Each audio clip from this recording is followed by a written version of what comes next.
Welcome to Boring History for Relaxing channel. Tonight we settle into a wooden frontier house while a blizzard climbs out of the dark woods and begins knocking on every wall like it has been personally invited. You stand inside the one-room cabin, watching snow sift through the air outside in pale, restless sheets, while the wind worries at the shutters, tests the roof, and noses around the door as if looking for legal loopholes. The logs around you are sturdy enough to keep you alive. Probably. Although let's be honest, you probably won't survive this if you expect central heating, insulated windows, or a thermostat you can complain about. So, before you get comfortable, take a moment to like the video and subscribe, but only if you genuinely enjoy what I do here. And while the fire settles, tell us where you're listening from and what time it is there. Now, dim the lights, maybe turn on a fan for that soft background hum, and let's ease into tonight's journey together. You stand with your back near the hearth, palms open to its orange breath, while the rest of the room waits in dim brown shadow. The house is made of logs cut from the nearby forest, stacked one upon another, notched at the corners, and sealed in the gaps with clay, moss, straw, or whatever mixture the builder trusted more than optimism. A mainstream fact settles quietly into the scene. Many frontier homes in 18th century British North America began as simple log cabins.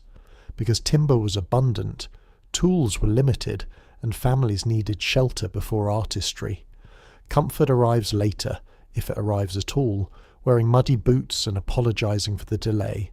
The first blast of snow strikes the outer wall with a soft, dry hiss. You turn your head, listening. The cabin answers with a creak from the roof beam, a dull tap from a loose shutter, and the faint scratching sound of wind dragging frozen crystals along the logs. Nothing is smooth here. Every surface has a grain, a splinter, a smell.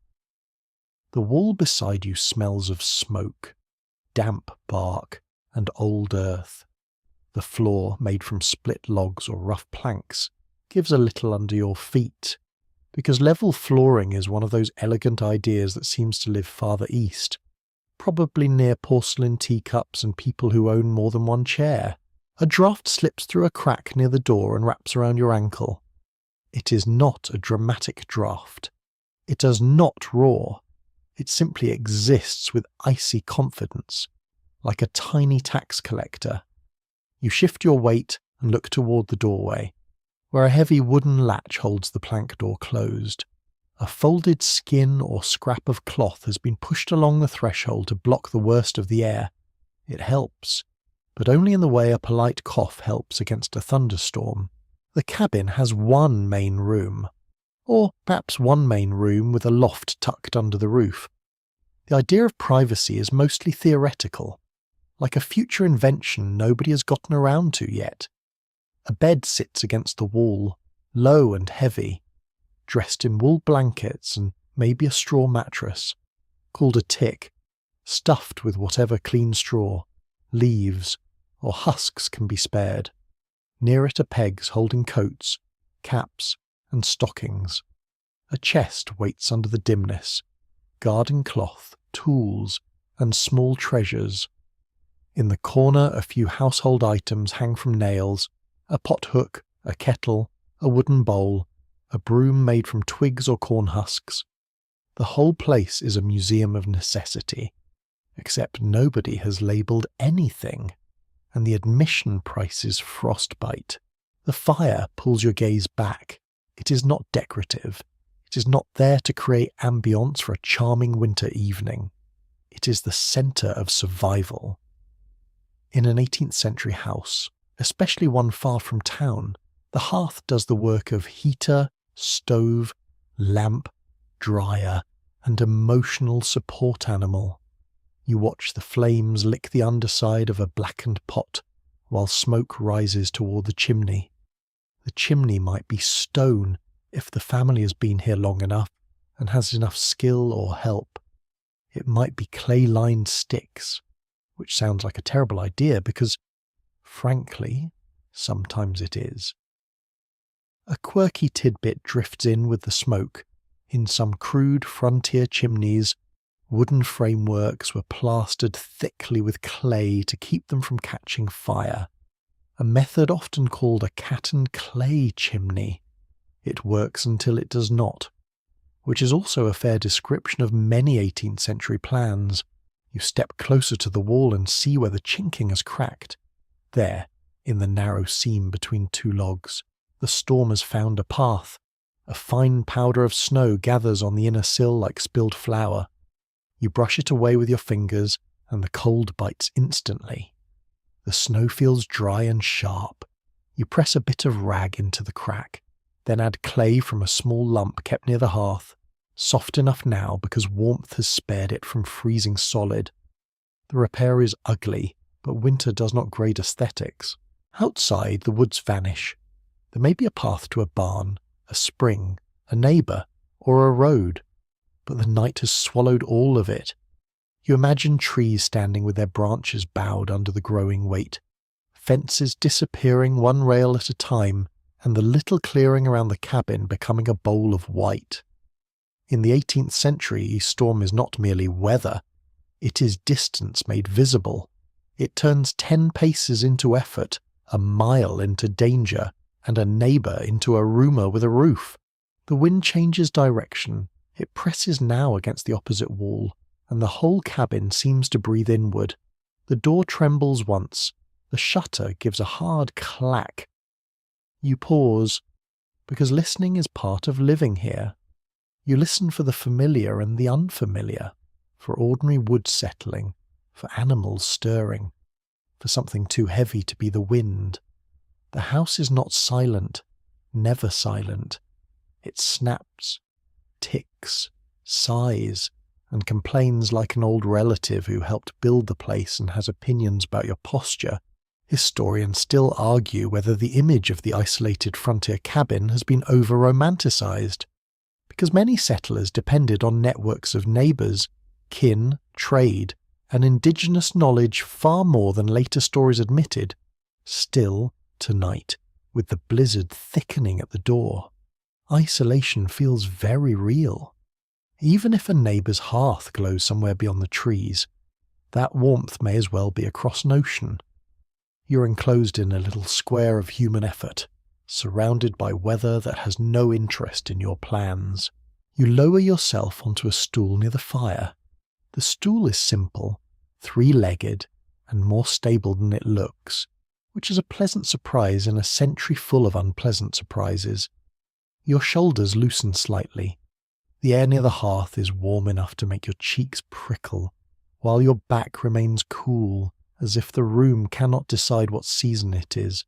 Smoke has darkened the rafters overhead. Shadows shift there, long and slow, as the fire settles. You smell ash, wool, damp leather, and the faint sourness of stored food. It is not unpleasant exactly. It is the smell of staying alive with very few accessories. A gust sends another whisper of snow through the wall. You watch the pale dust gather and think of how strange sleep must be in a place like this. Modern sleep often assumes safety first and rest second. Here, rest is negotiated. You do not simply go to bed. You inspect the latch, feed the fire, bank the coals, tuck cloth into cracks, make sure no sparks threaten the floor, and hope the roof keeps its opinions to itself. Then, perhaps, you close your eyes. The blizzard keeps feeling along the cabin, searching each seam. The logs hold.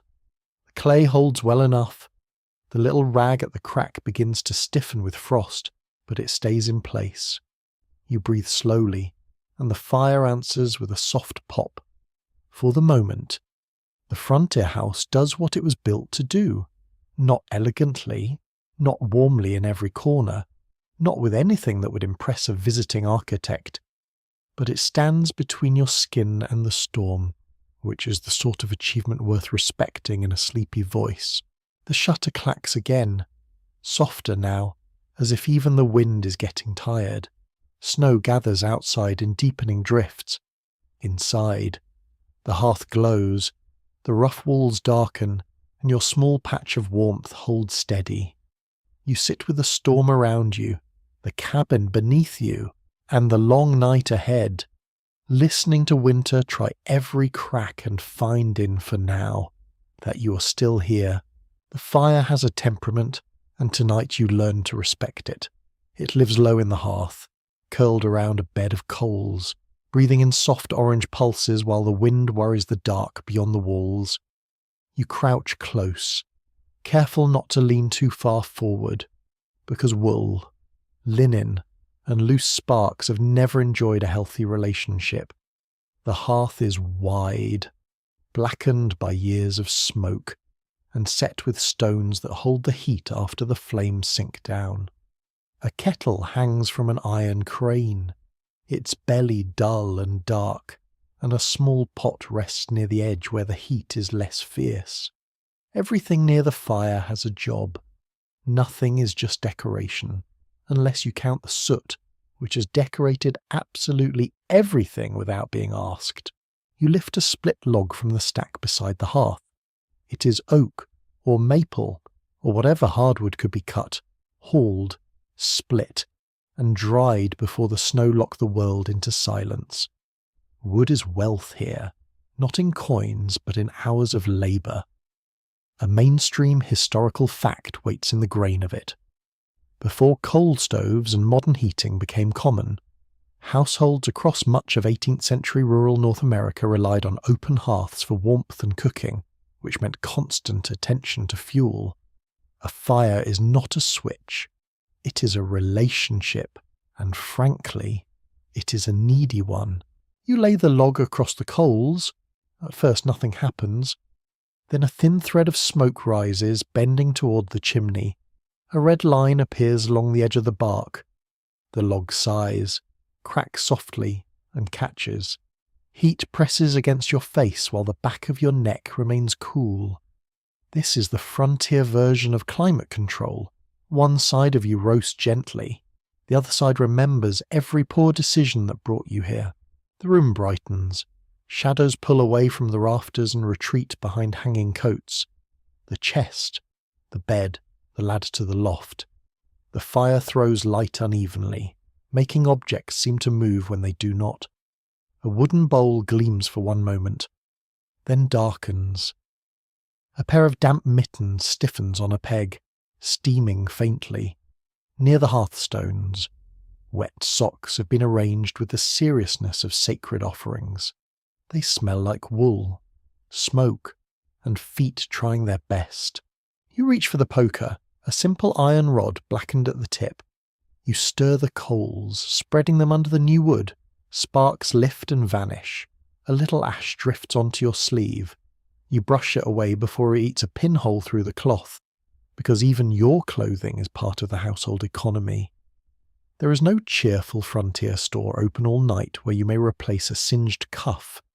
There's only mending, patching, and pretending the patch was design choice. The chimney draws unevenly. A puff of smoke rolls outward and settles into the room before finding its way up. Your eyes water. You blink and lean aside.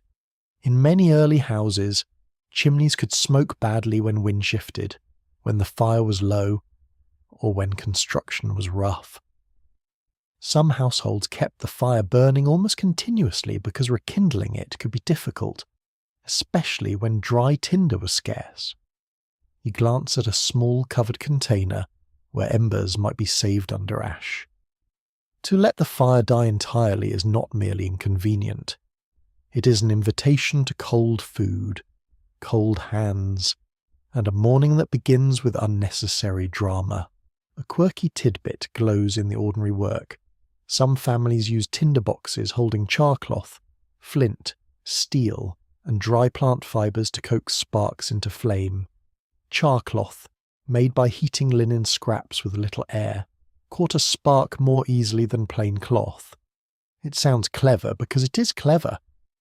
It also sounds like the sort of thing you only appreciate after failing to light a fire with numb fingers, while the household watches in silence. You lower another small stick near the edge and wait. Patience matters. Too much wood smothers the coals, too little lets them fade. You learn the quiet mathematics of heat. Thick logs for endurance, small kindling for quick flame, ash drawn over coals to bank them through the night. The hearth is both generous and easily offended. It gives warmth, but it demands judgment. Beyond the bright circle, the rest of the room grows dim and blue with cold. You can feel the difference when you stretch one hand outward. Warmth near the hearth is direct, almost physical, but it does not fill the cabin evenly. Heat rises, slips toward the roof, and leaves corners chilly. The floor stays cold enough to remind your toes that they are not the favourite children. If there is a loft, it may trap some warmth, which makes sleeping above seem wise until smoke, stale air, and cramped rafters join the conversation. Historians still argue whether settlers understood their heating habits, mainly as practical inheritance from European peasant life, or as adaptations shaped by the North American climate and available timber. The answer may be both, because history often refuses to choose one tidy box. People brought habits with them, then winter corrected the details. A hearth in this house is an old world idea altered by new world trees, local clay, long distances, and the plain fact that the blizzard outside does not care what customs anyone packed. You set the poker back and listen as the log begins to burn steadily. Tiny pockets of sap pop in the wood. The kettle trembles with the faintest simmer. Steam beads at its spout and disappears into the smoky air. The heat makes your eyelids heavy. Then the draught at your shoulder wakes you again. That is how the room keeps you honest. It never lets comfort become too confident. Someone has placed stones near the fire to warm. Later, they may be wrapped in cloth and tucked into a bed, offering a brief island of heat under blankets. A bed warmer, if the household owns one, might be filled with coals and pass between sheets, though one careless ember could turn comfort into a very memorable mistake.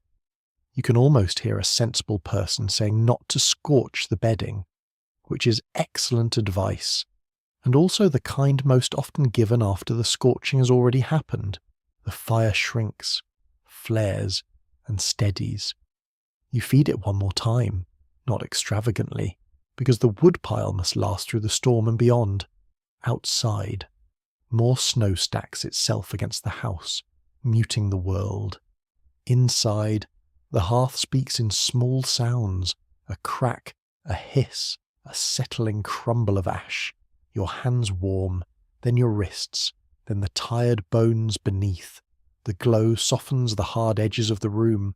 It turns rough logs amber, makes iron shine, and gives every ordinary tool a patient outline. You understand now why the fire must not die. It is more than heat. It is soup, boiled water, dry wool, light for late tasks, courage for the dark, and proof that human hands have made a tiny sun against the weather. You sit near it, careful and drowsy, while the flames fold inward around the fresh wood. The night leans heavily on the roof. The hearth answers with a slow red pulse, holding its place, keeping watch, asking only that you wake before it fades. You run your fingers along the inside wall and feel the uneven shape of the logs, each one flattened just enough to stack, but never so much that it forgets being a tree. The surface is not smooth. It rises and dips under your palm, marked by axe strokes, knots, cracks, and the faint ridges left by hard work. In the low light, the walls seem almost alive, their shadows shifting with every breath of flame, their seams packed with clay that has dried into rough, pale lines. The house does not feel assembled so much as persuaded into standing. A wooden frontier house in the 18th century begins with trees, and trees are not especially cooperative. Someone must choose them, fell them, trim them, drag them, shape them, and notch them. This is not a weekend project with refreshments and a borrowed ladder. It is heavy labour performed with axes, adzes, throws, wedges, and stubbornness. A mainstream historical fact settles into the grain here. Log construction was common on many North American frontiers because it allowed settlers to build quickly with local timber, often without needing sawmills. Large crews of skilled carpenters or expensive imported materials. A cabin like this is a practical answer to a practical question. How do you make walls before winter makes you regret every delay? The logs meet at the corners in notches cut to lock them together. Some notches are crude, some clever. Saddle notches, V-notches, half-dovetail notches. All have their advocates, and each reflects a mix of local skill, inherited tradition, and how badly the builder wanted the walls to stay where they were placed. You step closer to one corner and see how the ends overlap, forming a stacked pattern like a giant wooden puzzle, except the puzzle weighs as much as a cow and splinters when it disagrees with you. The builder has left marks of the axe everywhere, not laziness, evidence. Between the logs, the chinking fills the spaces where wind would otherwise stroll in wearing a smug little hat. It is a mixture of clay, mud, straw, moss, stones, wood chips, animal hair, or whatever local material can be pressed, smeared, wedged, and begged into usefulness. In places, the chinking has dried hard and cracked.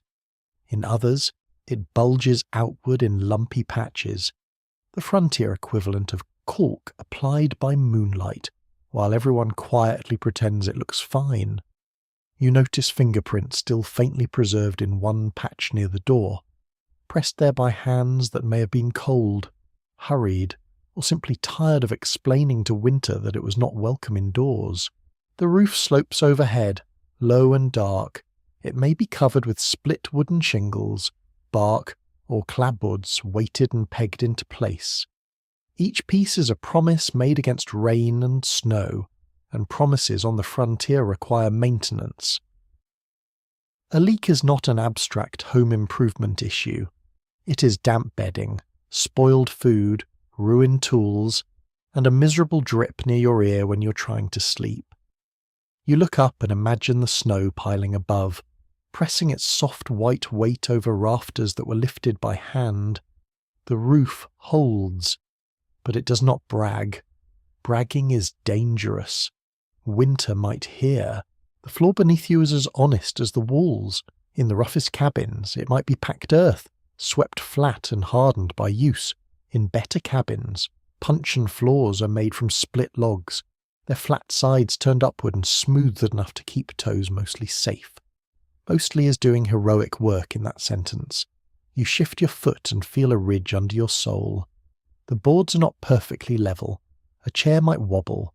A dropped pea might roll toward destiny. Still, compared with mud, frozen ground, and crawling things making bold social visits, a wooden floor feels like progress. Historians still argue whether the earliest frontier cabins were usually temporary shelters, quickly replaced by framed houses, or whether many remained in use much longer because labour, money, and distance slowed every improvement. The debate matters because simple houses can disappear from records more easily than grand buildings. They burn, rot, get added onto, or are remembered only as the place where somebody's grandmother was born and where everyone was cold for several winters in a row. The humble structures do not always leave elegant documents behind. They leave post holes, tool marks, tax lists, estate inventories, and family stories that may be accurate, affectionate, or improved slightly for the audience. A quirky tidbit waits in the wall itself. Some builders used moss as insulation between logs, and in certain regions, dried moss could be so useful that it acted like a natural weather strip. This sounds charming until you remember that moss is also a small ecosystem with opinions. A bit of forest tucked into your wall may block air beautifully, but it may also hold dampness, invite insects, or smell like yesterday's swamp if treated poorly. Frontier comfort often arrives with a footnote. You pause beside the window, which is smaller than modern eyes expect. Glass is expensive and fragile, especially far from towns and ports. Some early homes use greased paper, oiled cloth, wooden shutters, or very small panes if glass is available. Light enters sparingly. Cold enters enthusiastically. The window is less a view and more a negotiated opening in the wall. You look through its dim surface and see little but blowing whiteness, blurred by frost at the edges. The shutter can be closed tight, though never perfectly tight, because perfect is a luxury word. The door is thick, made from vertical planks fastened with battens. Its hinges may be iron, if the household has them, or wooden in humbler construction. The latch is simple, perhaps lifted by a leather thong passed through a small hole. That is where the old expression about a latch string being out comes from, a sign of welcome when the string hangs outside. Tonight, the latch string belongs inside. Hospitality is lovely, but so is not inviting the weather into the room like an overconfident cousin. You notice how every part of the structure speaks of compromise. Build too slowly and winter wins. Build too poorly and winter also wins, because winter enjoys multiple routes to victory. A thicker wall takes more labour. A taller house takes more skill. A stone chimney takes more time. A plank floor requires tools and patience. The result is not primitive stupidity, but intelligent urgency. The house is a survival machine made from nearby trees, wet earth, sweat, and the absolute refusal to sleep under open sky. The walls creak gently under the force outside, not loudly, not with panic, but with the slow language of wood responding to cold. Logs shrink, swell, settle, and twist over seasons. Clay loosens. Pegs shift. A house like this is never finished in the modern sense. It is tended. You patch it in autumn, curse it in January, praise it in spring, and discover in summer that mice have been conducting architectural experiments somewhere near the storage chest. Naturally, they did not submit plans. Still, there is beauty in the roughness. The axe marks catch warm light. The notched corners sit firm. The clay seams trace the room like pale rivers.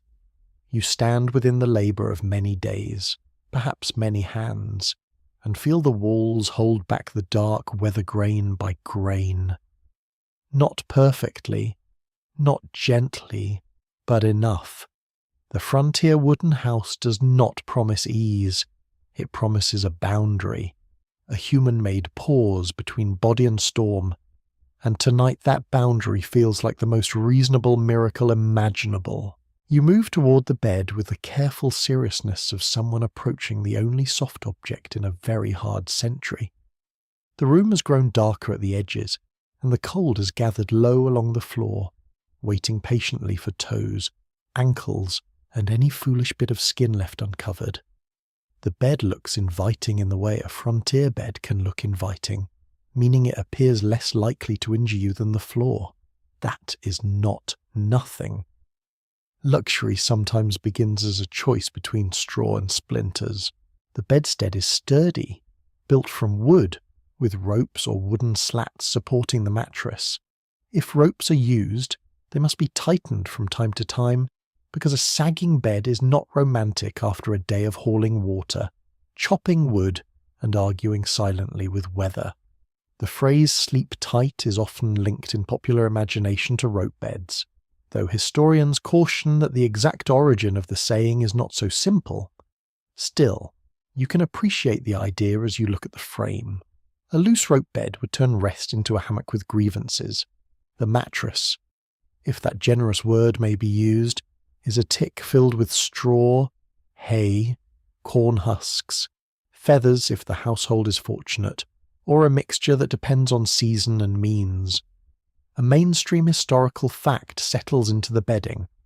18th century rural households commonly use straw-filled mattresses, wool blankets, linen sheets when available, and feather beds among families with greater resources. Your own bed may have linen over the ticking, but linen in winter has a chilly first touch, crisp and faintly damp with the room's cold. It does not welcome you. It requires negotiation. You press a hand into the mattress. It rustles softly. The straw inside shift with a dry whisper, making a hollow little sound like mice holding a committee meeting. You pause. You hope that is only straw. Hope is useful out here, though not always evidence-based. Frontier bedding can attract fleas, lice, bed bugs, and small visitors who appreciate warmth as much as you do, and pay even less rent. A quirky tidbit creeps in gently. Some households used aromatic herbs, such as pennyroyal, lavender, southernwood, or tansy, in bedding or storage areas to discourage insects. Although success probably varied from pleasantly fragrant to the fleas seem relaxed. You lift the blanket. It is wool, heavy and scratchy, but deeply welcome. Wool holds warmth even when damp better than many plant fibres, which is why it becomes a faithful companion in cold places. The blanket smells of smoke, lanolin, stored wood, and human life. It is not the soft perfumed cloud promised by modern advertisements where everyone apparently sleeps inside whipped cream. It is practical. It may itch. It may also keep you alive, and that gives it a certain charm. The bed is not necessarily yours alone. Beds are expensive. Bedding is labour, and warmth is collective. Children may sleep together. Adults may share beds. Travellers, hired hands, relatives, and guests might be assigned places according to age, rank, modesty, need, and available horizontal surfaces. Privacy is scarce. Warmth is more important. You look at the sleeping arrangement and begin the awkward arithmetic of bodies. Who gets the wall side? Who gets the outer edge? Whose cold feet become everyone's problem? And who will be accused at sunrise of stealing most of the blanket like a very sleepy highway robber? Historians still argue whether shared sleeping in early American households should be understood mainly as necessity, custom, or a different cultural attitude toward privacy than the one modern people take for granted. It may be all of these. Space is limited. Heating is uneven. Beds cost labour and money. Also, people accustomed to crowded houses may not expect the same private sleeping arrangements that later generations consider normal. You settle into that thought slowly, because nothing makes the past feel more distant than realizing that a quiet room alone might have seemed like an extravagant dream before lying down. You warm your hands near the hearth one last time. Cold fingers make poor bed companions. A heated stone, wrapped in cloth, may be tucked beneath the covers. If there is a metal bed warmer, it must be used carefully, moved over the sheets to take away the worst chill, then removed before any coal escapes and turns bedtime into an exciting insurance problem. Except there is no insurance, only shouting. The stone is safer, though not elegant. It waits under the blanket like a humble little planet with a fading summer inside. You sit on the edge of the bed and pull off outer shoes or damp moccasins, depending on what you wear. Stockings remain, perhaps doubled, unless they are wet, in which case wearing them would be like inviting two cold fish to sleep on your legs. Dry wool stockings are precious. A nightcap goes over your head, because heat escapes where it can, and the head is a bold exit. The nightcap may look faintly ridiculous to modern eyes, but so does shivering for 8 hours because fashion laughed at physics. You slide under the covers. The first moment is a test of character. The bedding is cold enough to make your shoulders rise toward your ears. You draw your knees up, curl inward, and wait for the small chamber of warmth to form around you. Breath gathers faintly in the air. If others are under the same blankets, warmth comes faster, along with elbows, sighs, and the occasional solemn kick from a child dreaming of something apparently involving livestock. Nobody apologizes for long. Sleep has priorities. The straw beneath you crackles as you shift. It does not mould itself kindly to your body, not at first. A lump presses into your hip. You move. Another lump appears, having clearly been waiting its turn. You consider the floor and immediately forgive the mattress. Above, rafters disappear into smoke-dark shadow. The room smells warmer under the blankets, more human, woolen, enclosed. Outside the covers, the air remains sharp. The edge of your nose cools. Your breath slows. You hear the house around you in softened form, muffled by wool and drowsiness. A shutter taps. The hearth settles. Somewhere, wood contracts with a small click. The bedding makes its own tiny weather. A rustle here, a sigh there. The slow breathing of sleepers arranged like bundled parcels. This is rest, but not escape. The body sleeps while one ear remains half awake for fire, storm, animals, children, illness, and anything else the night decides to place on the household's doorstep. Still, warmth begins to gather. The stone at your feet gives off a gentle heat. The blanket grows less scratchy as your skin stops complaining. The shared breath beneath the covers turns the bed into a small tent of survival. There is no pillow-top mattress, no clean switch of electric light, no silent furnace humming below the floor. There is straw, wool, darkness, and the slow kindness of trapped warmth. Your muscles soften. The cold does not vanish, but it moves farther away, pushed to the edges of awareness. You tuck your hands beneath your arms, feel the rise and fall of breathing around you, and let the rough bed become enough. In this wooden house, sleep is not perfect. It is earned, arranged, guarded, and patched together like everything else. Yet under the wool, with the storm blurred beyond the walls, you drift toward rest in the warmest shape available. Close, careful, and shared. You turn your attention to food because cold is frightening, but hunger has a talent for making everything personal. The storm presses against the house, and the shelves, crocks, sacks, and hanging bundles suddenly matter more than any fine speech about courage.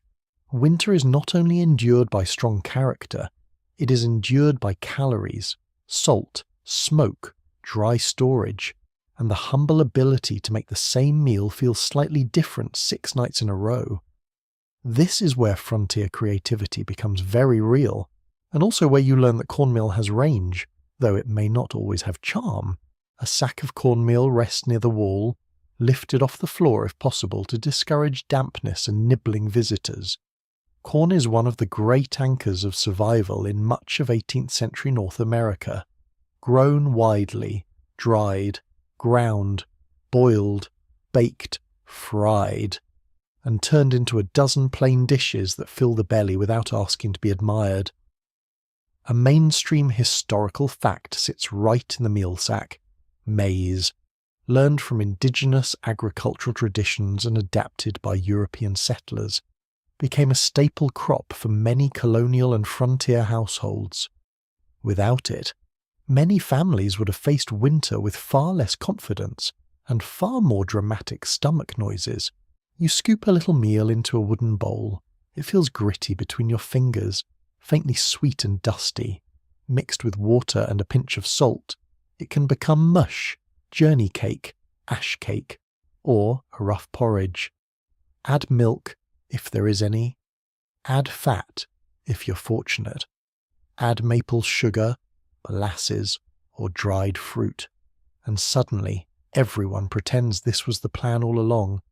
Plain corn mush is not exciting, but excitement is not the point.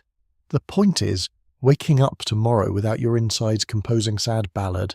Nearby hangs a side of salt pork, wrapped or suspended away from dogs, children, and anything with whiskers. Salt preserves meat by drawing out moisture and making life difficult for spoilage, which is exactly the kind of practical rudeness winter appreciates.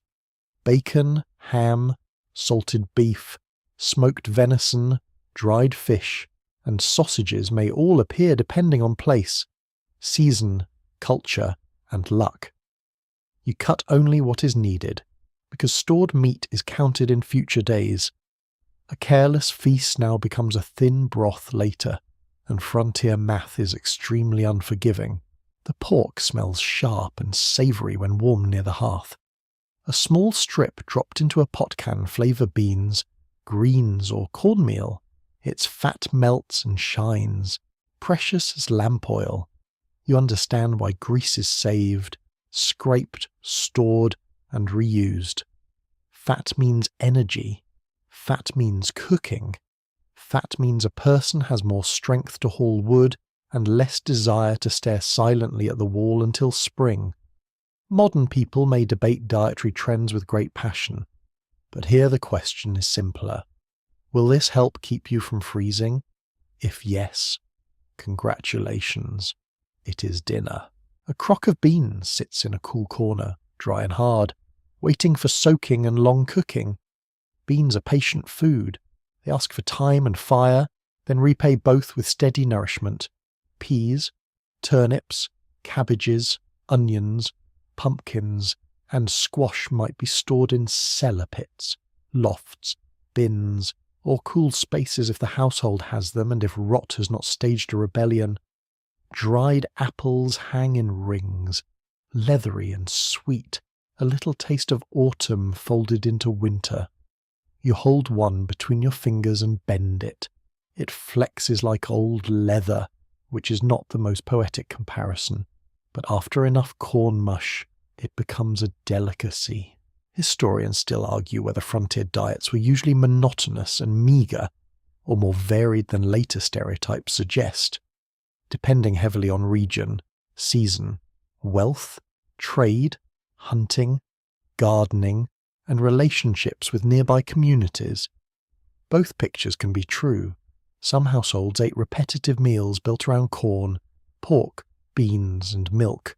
Others had gardens, orchards, wild game, fish, maple sugar, nuts, berries, and traded goods. The frontier was not one table. It was many tables, each set by landscape, labour, luck, and how badly the last frost behaved. You check the dried herbs tied near the rafters, sage, thyme, mint, savoury, or other plants may hang in little bundles, brittle and fragrant. They're used sparingly, not because flavour is unimportant, but because summer is far away and everything saved has a limit. A pinch dropped into stew can make a meal feel less like punishment. This is the 18th century version of upgrading your subscription plan, except the premium feature is time. A quirky tidbit hides among the stored foods. Some frontier families made use of parched corn, pounding roasted kernels into a portable meal sometimes called rockahominy or no cake in various colonial accounts. Food that could be carried on journeys and mixed with water. It is simple, light, and durable.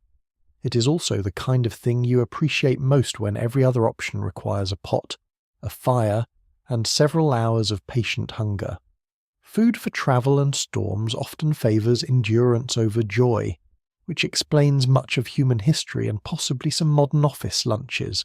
The storage places are watched constantly. Dampness spoils grain, mice chew sacks, insects find flour, meat can go rancid, apples mould, potatoes freeze. A blizzard outside may be dramatic, but a ruined food supply is quieter and more dangerous. You imagine careful hands checking lids, turning stored vegetables, scraping mould from a cheese, trimming a bad spot from an apple, shaking grain through fingers to see whether it is still sound. Waste is not a moral failing here. It is a threat. The meal begins in the pot with water, cornmeal, and patience. You stir slowly to keep it from clumping, scraping the bottom with a wooden spoon. Steam rises, carrying the smell of grain and smoke. A bit of pork fat melts into it. Beans simmer nearby if they were started early enough, which they had better have been, because beans do not care about your schedule. They soften when they are ready, like tiny stubborn elders. You taste the porridge. It is hot, plain, and better than pride. Salt sharpens it, pork deepens it. A shred of dried apple makes it almost cheerful. You eat from a wooden bowl, holding it close for warmth, blowing across the surface before each spoonful. The food warms your mouth, then your throat, then the deep centre of you where cold had been quietly settling its furniture. Outside, the storm can have the fields and fences for now. Inside, there is enough. You put the remaining food away with care. Sacks are tied, crocks are covered, meat is hung, the spoon is scraped clean, because even the spoon deserves respect when supplies are counted by handfuls. You feel the drowsy weight of a warm meal settle into your limbs. The house seems steadier when the belly's not empty. The shelves do not promise abundance, but they promise a plan. Corn for many mornings, beans for patience, pork for strength, apples for memory, herbs for mercy, and salt for keeping decay at a respectful distance. You sit back as the pot cools, listening to the wind sweep snow against the walls. In a place like this, food is not separate from shelter or heat. It belongs to the same circle of survival. The stored meal, the hanging pork, the drying herbs, the covered crock, all of them hold back the storm in their own quiet way. You are not feasting. You are continuing, and tonight continuing tastes warm, smoky, faintly salty, and good enough to make sleep seem possible. The dark grows thick enough to feel almost padded, and the house begins to speak in all its small wooden languages. You lie still, or mostly still, listening as the blizzard turns every surface into an instrument. The roof mutters under the weight of snow. The wall gives a tired pop. Somewhere near the door, a draught hums in a narrow seam, high and thin, like a kettle that has lost confidence. The whole place seems awake around you, not loudly, but persistently, as if the cabin has taken up night work and forgotten to warn anyone. A sound comes from the rafters. Tick. Pause. Tick. You hold your breath. It comes again, then stops.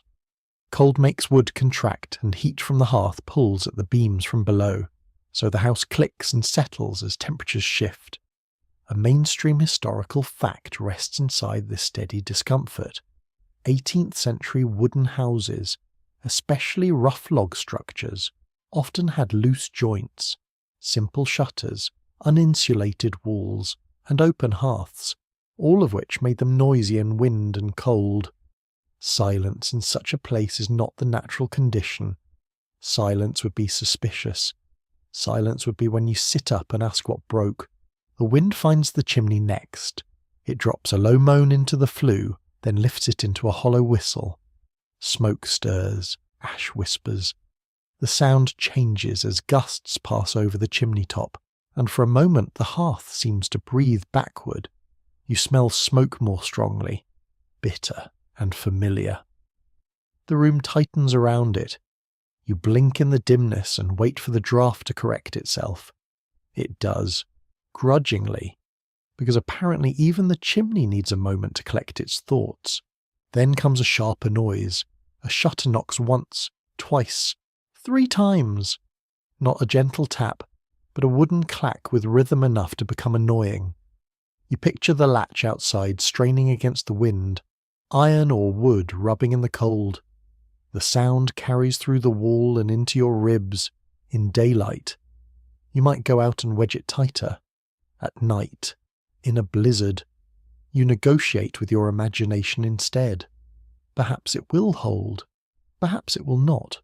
Perhaps the shutter is simply trying to start a band, which is rude, because bedtime music should not include carpentry percussion. The animals add their own commentary. A horse stamps in a shed or lean-to if one stands close enough to hear. A cow shifts its weight with a heavy thud. Chickens rustle in their roosts, sounding offended by the entire season. A dog, if there is one indoors or near the door, lifts its head and gives a low, breathy growl, then decides the enemy's probably weather and not worth leaving a warm spot. Wise dog. Promising candidate for household leadership. You listen harder. That is the danger of night sounds.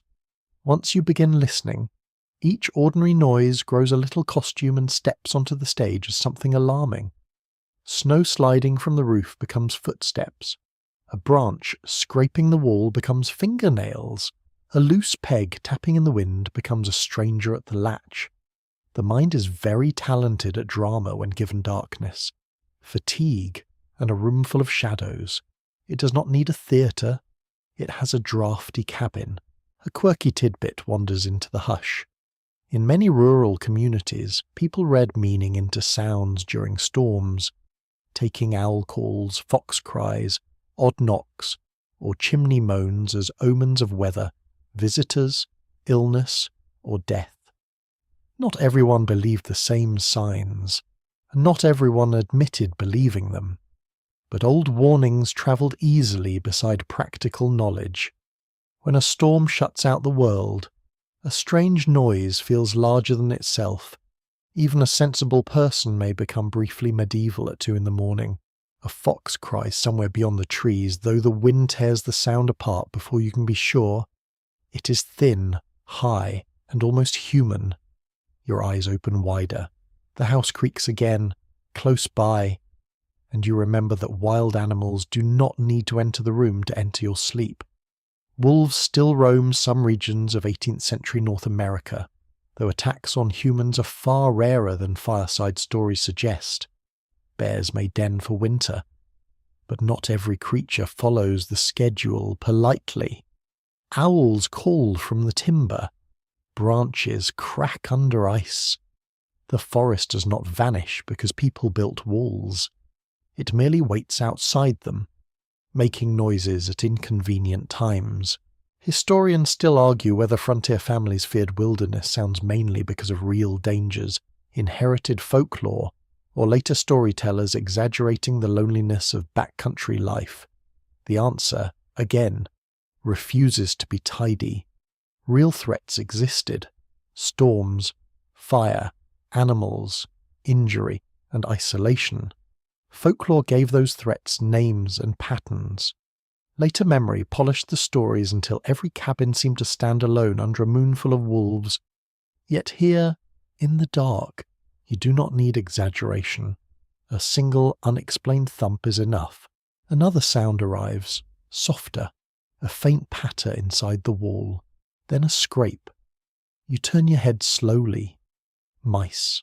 Probably mice.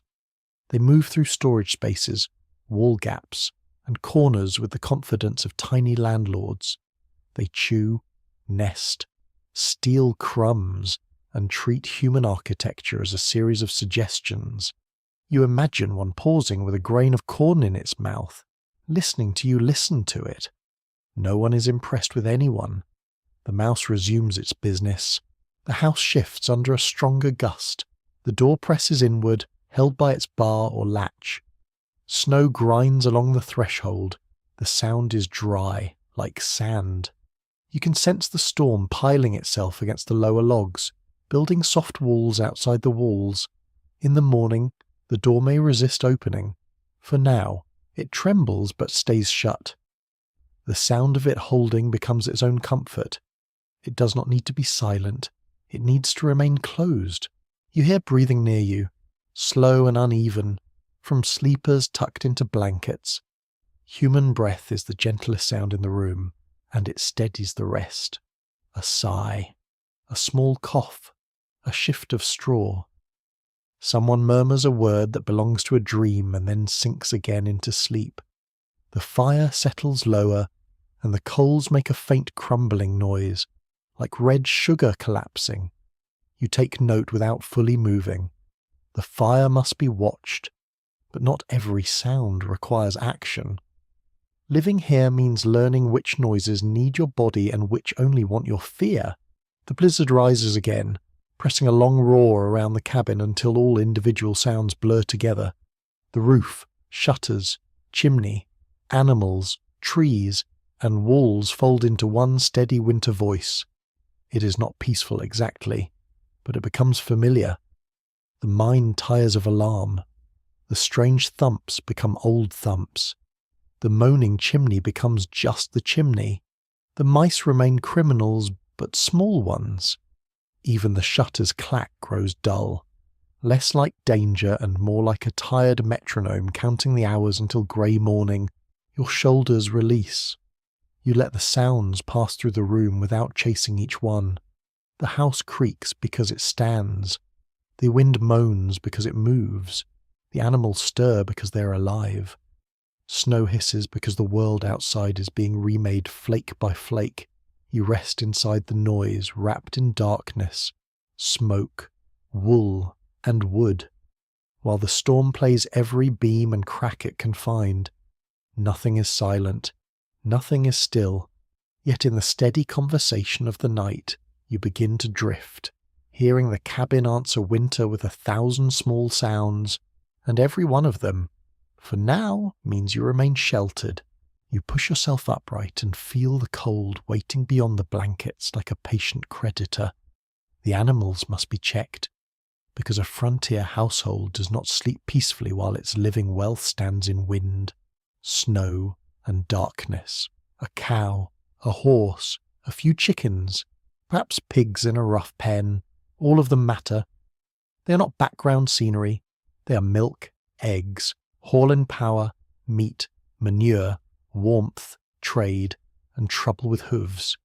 In a blizzard, they become a second household, one that cannot explain what is wrong but can certainly make it expensive. You pull on outer layers slowly, because speed in the cold is mostly a way to make mistakes faster. Wool goes over linen, a cap covers your head, your feet find shoes or boots that have stiffened near the edge of the room. The leather feels resentful. You flex it with your hands, muttering softly, and slip your feet in before your courage notices what is happening. The door waits across the room, dark and solid, with a faint ridge of blown snow along the threshold. Beyond it, the animals are close, but close is not the same thing as easy. A mainstream historical fact stands plainly in this chore. In 18th century rural households, livestock was central to survival, providing labour, milk, eggs, wool, hides, meat, and manure for fields. So protecting them through winter was as important as protecting stored food. A family might own very little cash and still possess wealth in the shape of a cow. Lose that cow in January, and the loss echoes into spring, summer, and the next winter. A modern person might mourn a broken appliance. You mourn a dead milk cow while calculating how long the children can manage without butter. History does not always whisper. Sometimes it stands in a barn and chews cud. You lift the latch and open the door just enough to slip through. The wind immediately shoves cold into the room behind you, rude as a guest who arrives with both elbows out. Outside, snow swirls in the dark, erasing the ground, the woodpile, the path, the fence. You lower your head and move by memory. The shed or barn stands nearby, perhaps attached by a lean-to, perhaps separated by a few yards that now feel like a small polar expedition. Snow comes up around your ankles, then your shins where it has drifted. Every step breaks a crust and sinks. The world is reduced to breath, cold, and the dim shape of the outbuilding ahead. The animal shelter is rough, built of logs, planks, poles, bark, or whatever could be spared. It may not be warm by modern standards, but it blocks the worst wind. And that alone matters. You pull the door or gate open and step into a darker warmth made of bodies, hay, manure, damp hide, and breath.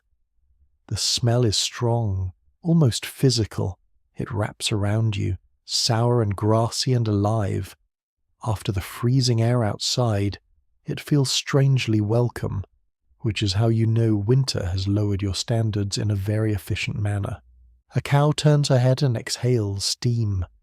Her eyes reflect the faint light from your lantern or candle, patient and enormous. She shifts, hooves knocking softly against packed earth or rough boards. If she is in milk, she must be tended regularly, storm or no storm. Milk can freeze quickly in bitter weather, and udders can suffer in the cold.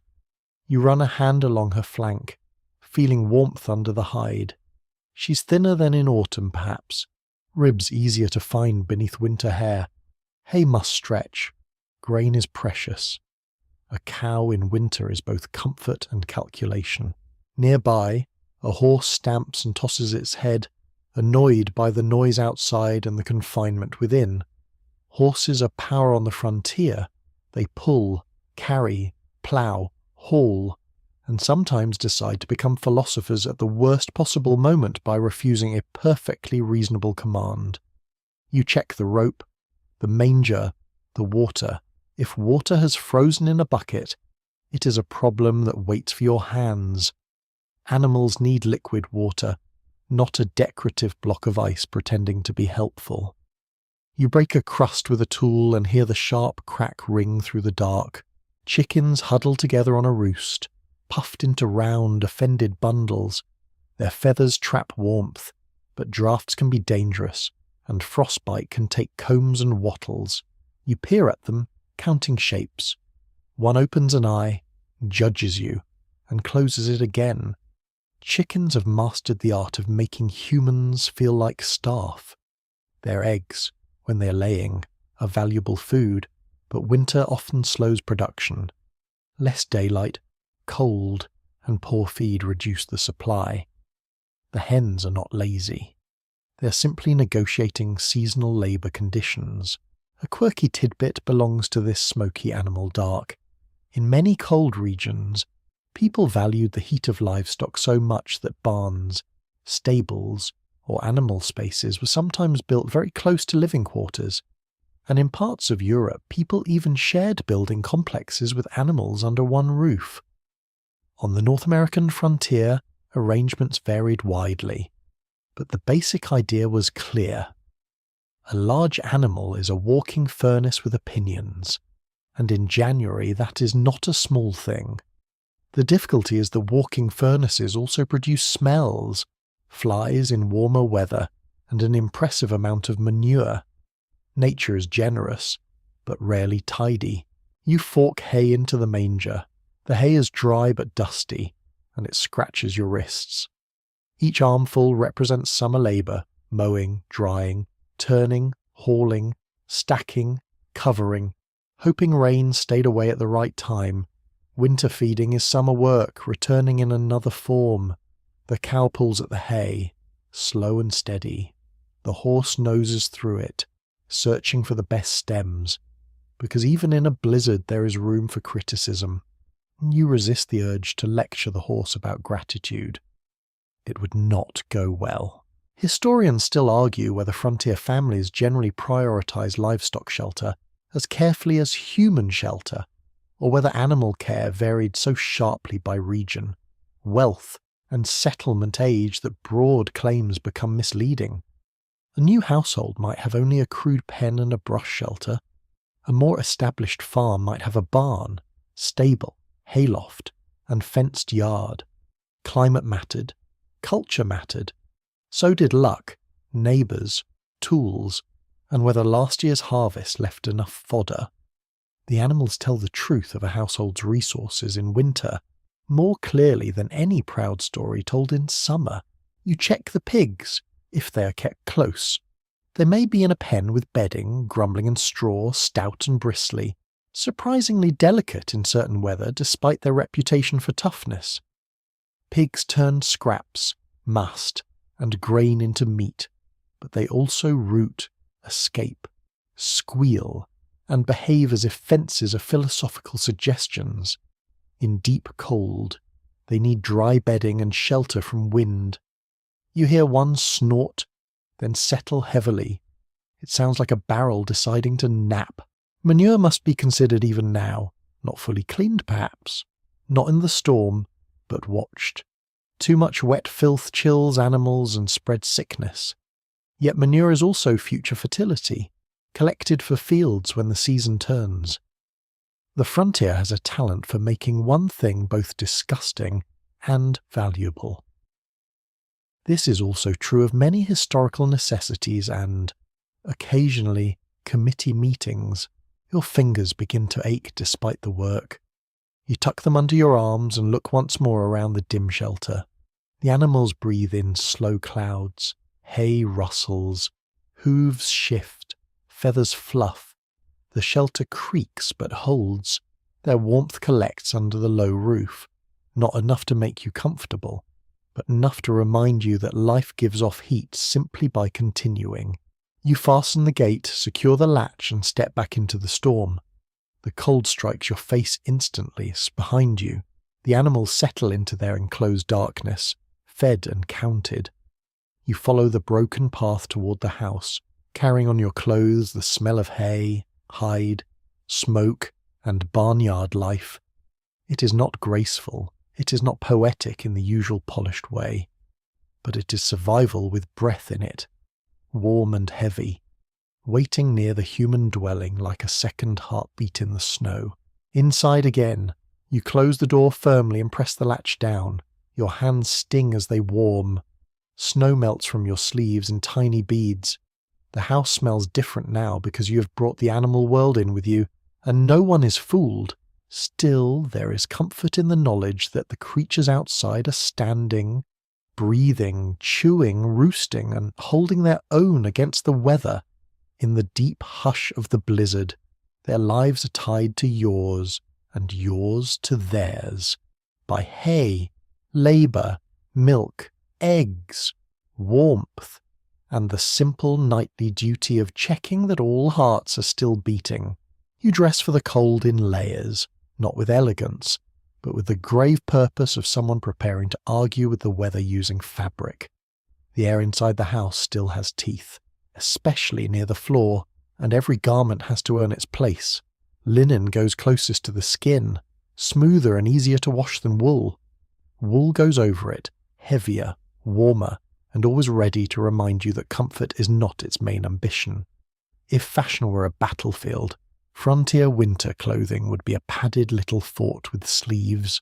You begin with the shirt or shift, a linen layer that has absorbed the habits of daily life, smoke, soap, sweat, cold air, and the faint stiffness of repeated washing by hand. Linen is practical because it can take hard use and laundering better than wool, which shrinks, felts, and becomes deeply dramatic when mistreated. A mainstream historical fact settles into the folds. In the 18th century, many rural people wore linen undergarments beneath wool outer clothing, because linen could be washed more often while wool provided warmth. Cleanliness depends less on daily baths and more on changing and laundering the layer closest to the skin. This is sensible, even if modern noses may wish to file a polite complaint. You pull on stockings next, working them over cold feet. They may be knitted wool, linen, or a mix, depending on wealth and availability. Good stockings are precious because feet are unreasonable little creatures. Let them get wet and cold, and they immediately send complaints to the whole body. The stockings sag a little at the ankle. You tie or garter them in place, because elastic has not yet arrived to make everyone's life less fiddly. Every century has its struggles. Yours includes fastening your socks like a legal document. Over the linen comes a petticoat, gown, waistcoat, breeches, or jacket, depending on who you are, what your household owns, and what work waits outside. 18th century clothing varies by gender, region, class, and culture, but frontier dress often bends toward use. Garments are mended, handed down, altered, patched, and patched again until the original cloth is mostly a rumour.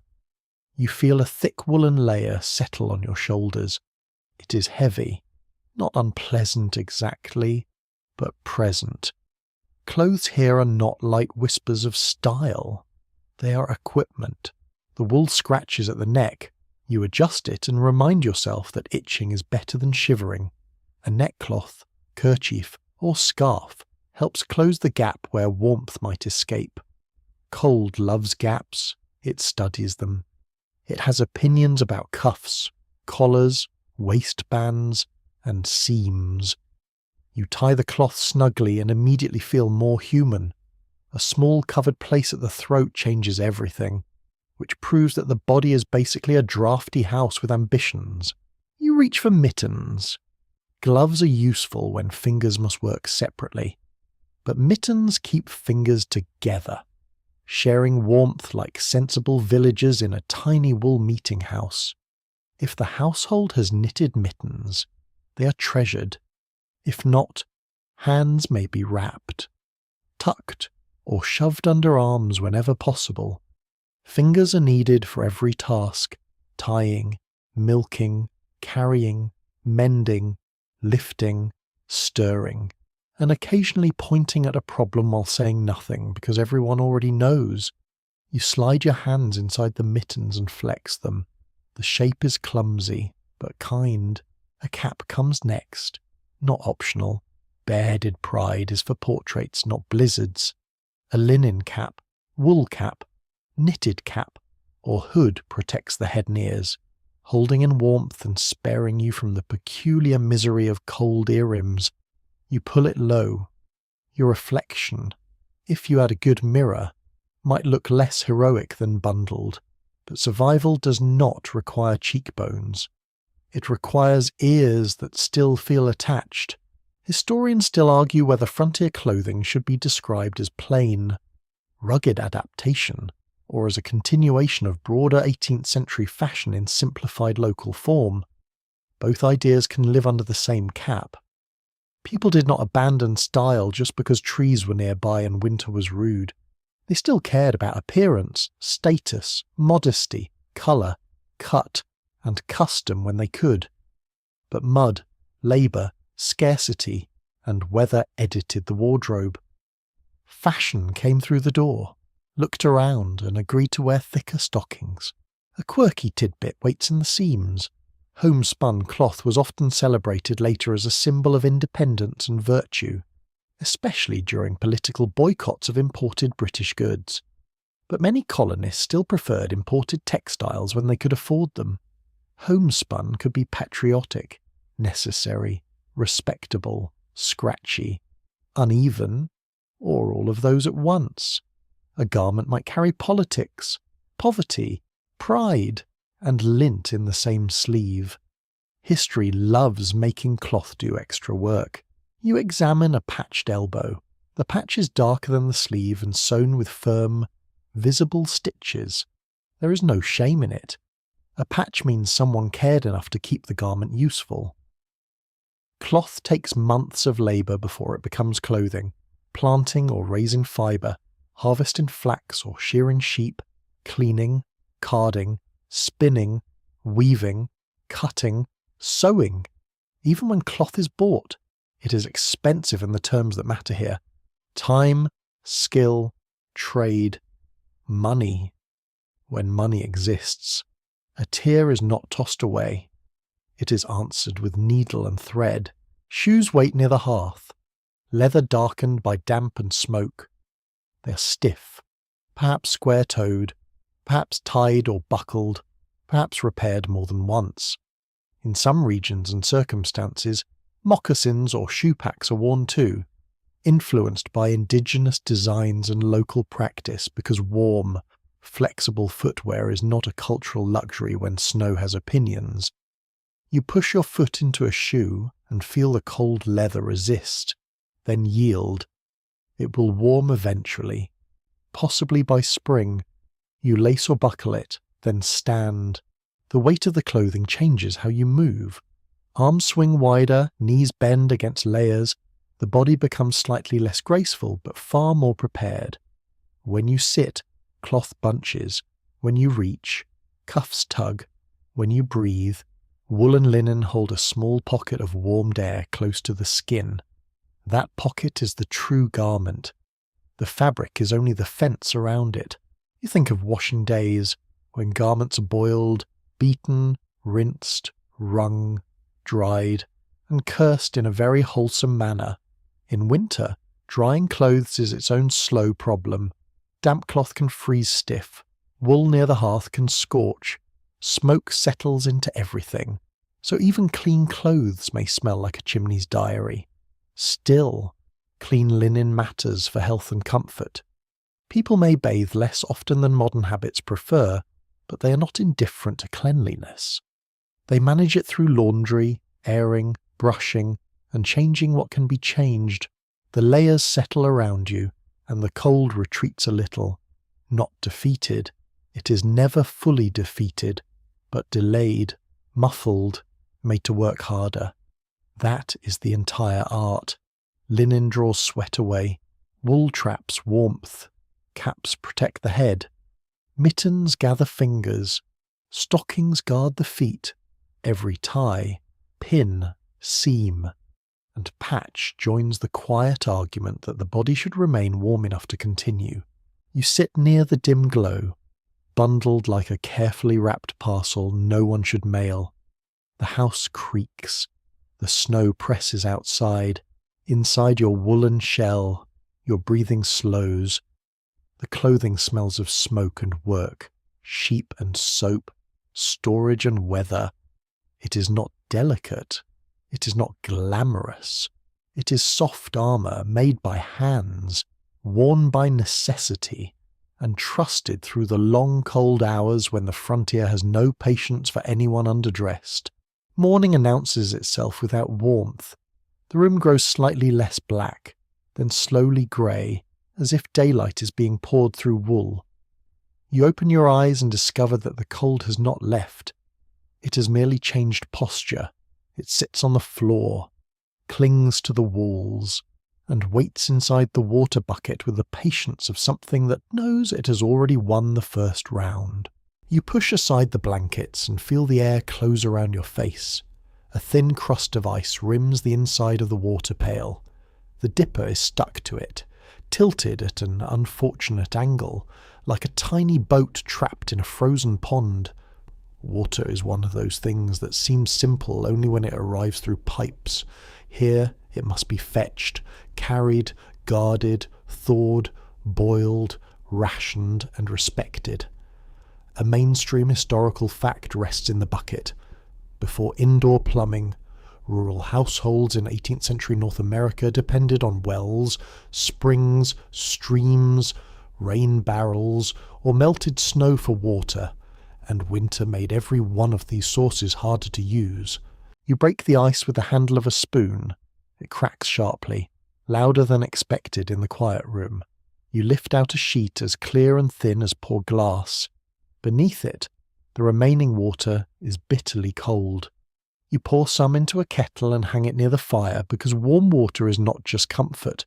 It is washing, cooking, soaking beans, softening cloth, cleaning hands, thawing stiff things, and making the day seem slightly less hostile. Outside, the world waits under a heavy cover of snow. The door resists when you push it open. Snow has drifted against the lower planks, sealing the threshold with cheerful cruelty. You shove harder. A wedge of cold air slips in first, then a powder of snow scatters across the floor. The door finally opens wide enough for you to step out with a bucket in one hand and your dignity in the other, though the dignity is already slipping.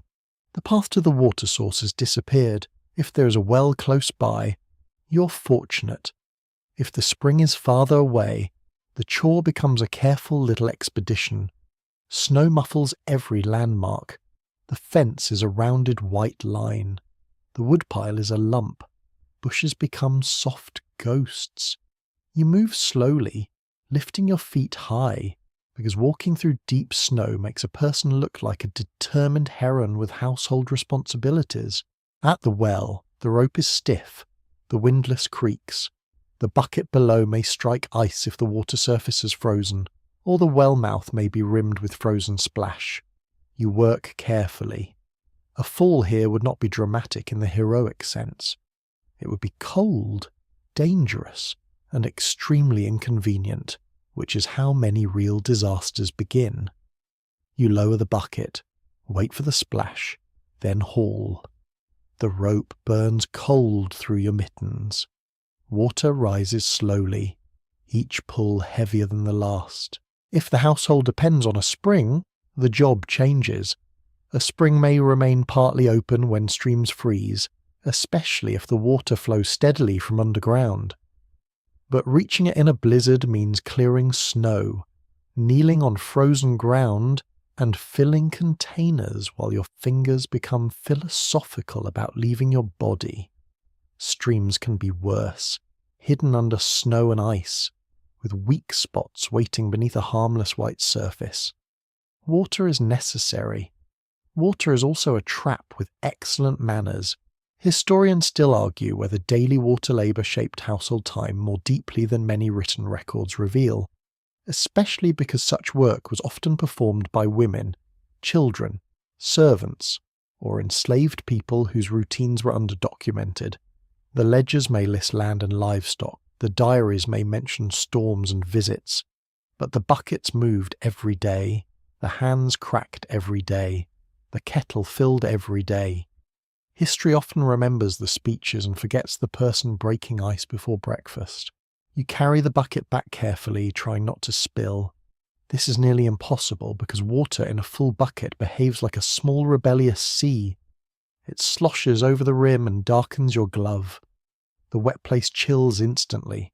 You hiss through your teeth and keep walking. Each step sinks and lifts. The bucket pulls one shoulder down. By the time you reach the house, you feel as if you have transported a lake one spoonful at a time. Inside, the warmth, such as it is, feels almost generous. You set the bucket near the hearth, but not so close that it becomes a hazard. Wet floors are bad. Frozen wet floors are worse. Someone will step there later and perform an involuntary dance not approved by any church. You chip more ice from yesterday's pail and save what can be melted. Nothing is wasted. Snow itself may be gathered and melted, though it takes a surprising amount to make a small amount of water. A pot heaped with snow collapses into a disappointing puddle, as if winter is charging a conversion fee. A quirky tidbit belongs to that disappointment. Fresh snow can contain a great deal of air, so a kettle packed full of it may melt down to only a fraction of its apparent volume. People learn quickly to add snow gradually, letting each handful melt before adding more, unless they enjoy standing there forever while a mountain becomes a cup. Snow water may be used when needed, but it can taste flat, smoky, or faintly earthy depending on the pot, the roof, the yard, and whatever the wind has been carrying, nature provides, then adds notes. The morning chores gather around the water.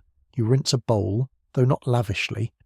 You dampen a cloth and wipe hands, face, or a child's sticky fingers. You pour water over meal for breakfast. You check whether any stored liquid has frozen in a jug, whether milk has iced along its rim, whether yesterday's broth has thickened into a cold lump. Washing is done with restraint. Full baths in winter are rare events involving planning, labour, and the kind of enthusiasm nobody has before sunrise. Your fingers sting as they warm. The skin around the knuckles is rough and cracked. Cold water, ash, lye soap, and constant work leave hands reddened and sore. A little grease may be rubbed into them if available. It helps, but it also makes every object slightly slippery, which is the frontier's way of keeping humility alive. You flex your fingers over the rising steam from the kettle. Feeling returns in small bright aches. The house begins to wake around the water. Steam clouds the air. The kettle ticks softly. The bucket settles on the floorboards, dark and heavy with the day's first success. Outside, the blizzard has buried the familiar world, but the oldest rhythm continues. Fetch, thaw, heat, pour, save. Water is not background. It is the first negotiation of morning. the clear cold thread that ties the bed, the hearth, the animals, the meal, and the body into one hard-working day. You lift the warm kettle carefully and pour just enough into a bowl. The steam touches your face, soft as breath. For one small moment, the winter loosens its grip. Not much, never much, but enough for hands to open, for meal to swell, for the room to smell faintly of heat and wet wood, and for the day to begin with a bucket won from ice. The light thins early, and the house slowly gives itself back to shadow. The grey at the window fades from pewter to blue, then to a darkness so complete it seems to have weight. You stand near the hearth and watch the last natural light slide off the walls, leaving the room to fire glow, memory, and whatever small flame can be spared. Night in the 18th century is not a mild change in brightness. It is an event. It enters the room, fills the corners, and quietly removes half the world from view. You reach for a candle, if the household has one ready. It may be made of tallow, the rendered fat of cattle or sheep, poured or dipped around a wick until it becomes a pale, greasy column. Tallow candles are useful, but they smoke, drip, smell faintly of animal fat, and soften near heat. They are not the clean little dinner table candles of modern imagination, standing there politely while someone serves soup in a room with curtains. They are work lights, rationed lights. Lights that remind you every minute that illumination cost labour. A mainstream historical fact settles into the wavering flame before widespread gaslighting and electricity. 18th century households relied on firelight, candles, rushlights, lamps, and daylight itself, making artificial light relatively expensive and limited. This changes the rhythm of life. Tasks needing close sight must be done while the sun helps. Sewing black thread on dark cloth by candlelight is a punishment disguised as productivity. Reading small print becomes a negotiation between patience, eyesight, and smoke. You begin to understand why sunrise and sunset shape the household more firmly than any clock. You touch the candle wick to a coal or taper. The flame catches slowly, then steadies. Yellow light spreads in a small trembling circle, barely reaching the walls. It does not banish the dark. It only marks a place inside it. The candle casts long shadows from every object. Stool legs, hanging tools, the kettle hook, a folded coat, the edge of the chest. The room looks larger and smaller at the same time.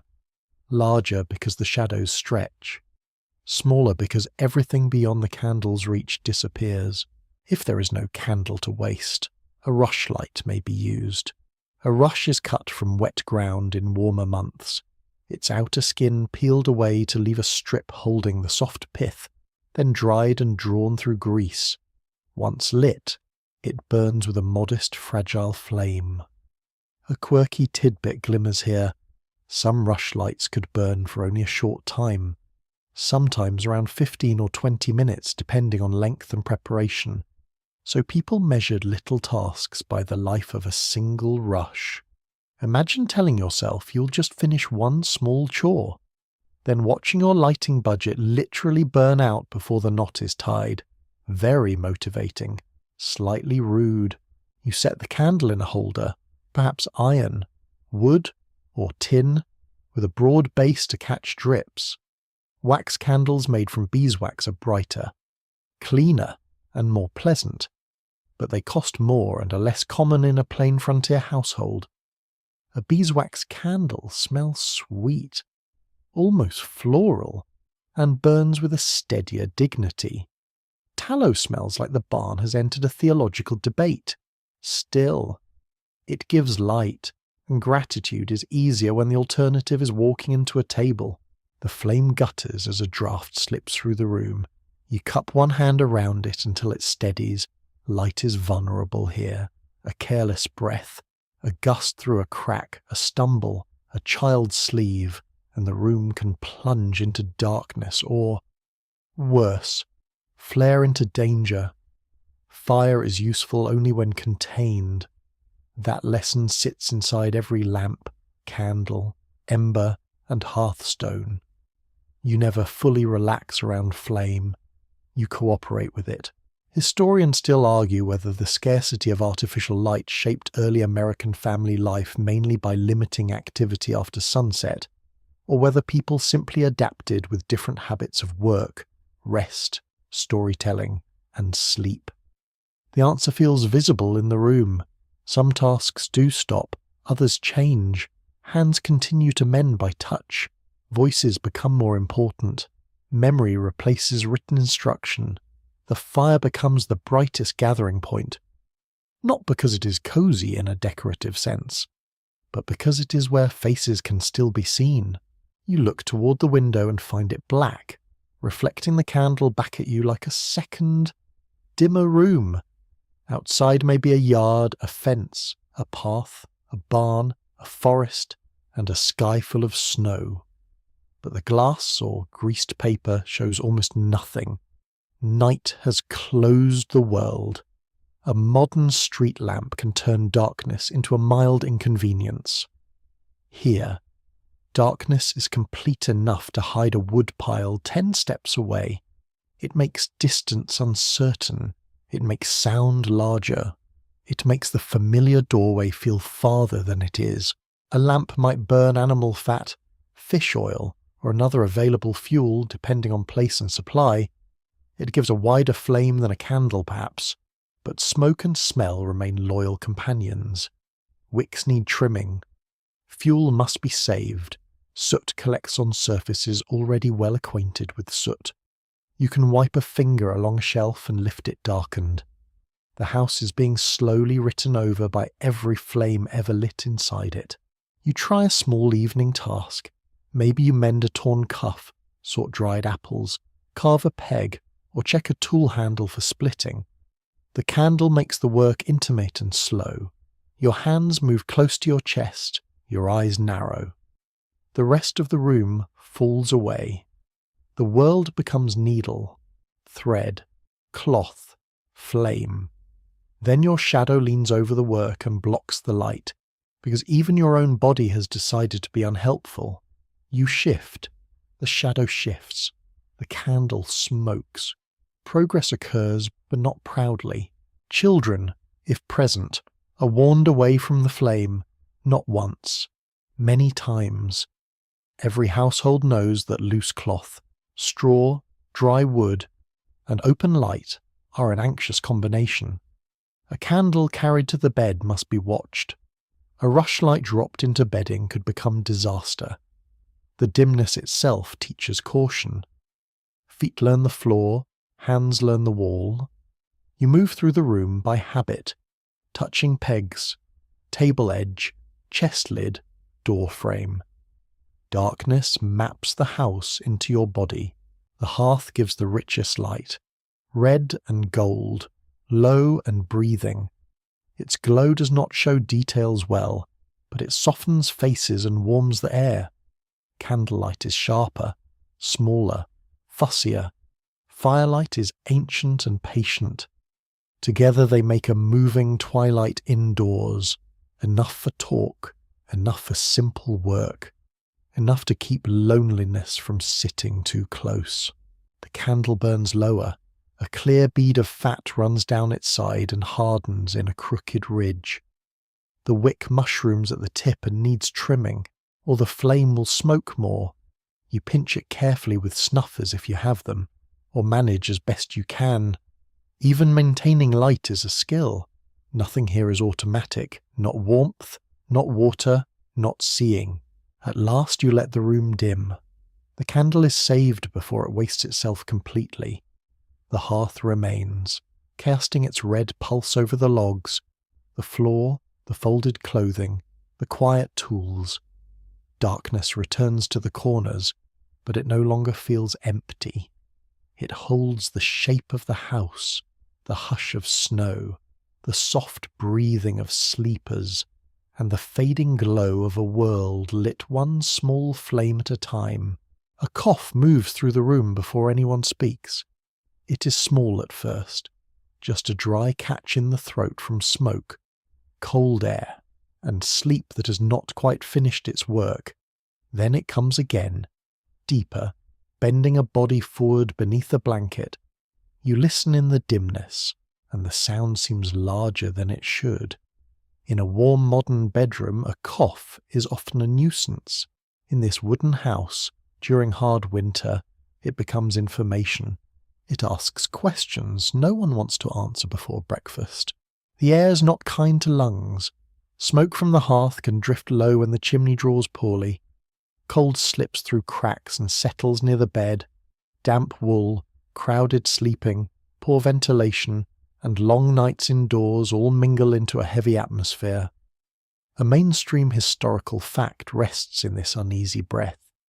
In the 18th century, respiratory illnesses such as colds, influenza, bronchitis, pneumonia, and tuberculosis were serious dangers, especially in cold seasons and in crowded or smoky living conditions.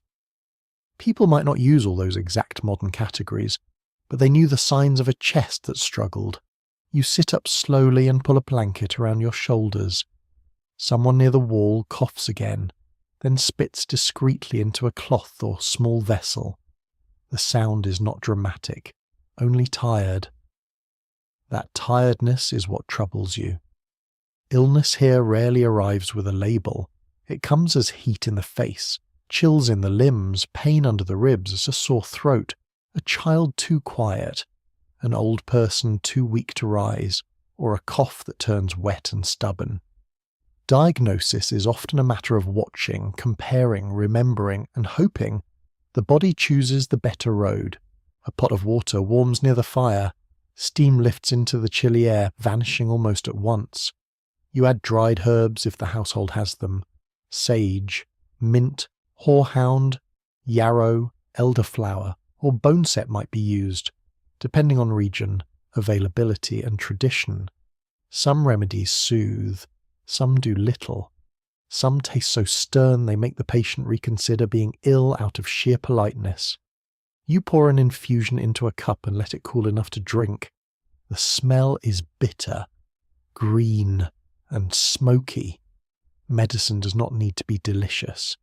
In fact, it often seems suspicious of the very concept. A person with chills is tucked closer to warmth, but not too close to sparks. A feverish brow is touched with the back of the hand. There is no thermometer in common use in this room, no neat number to consult.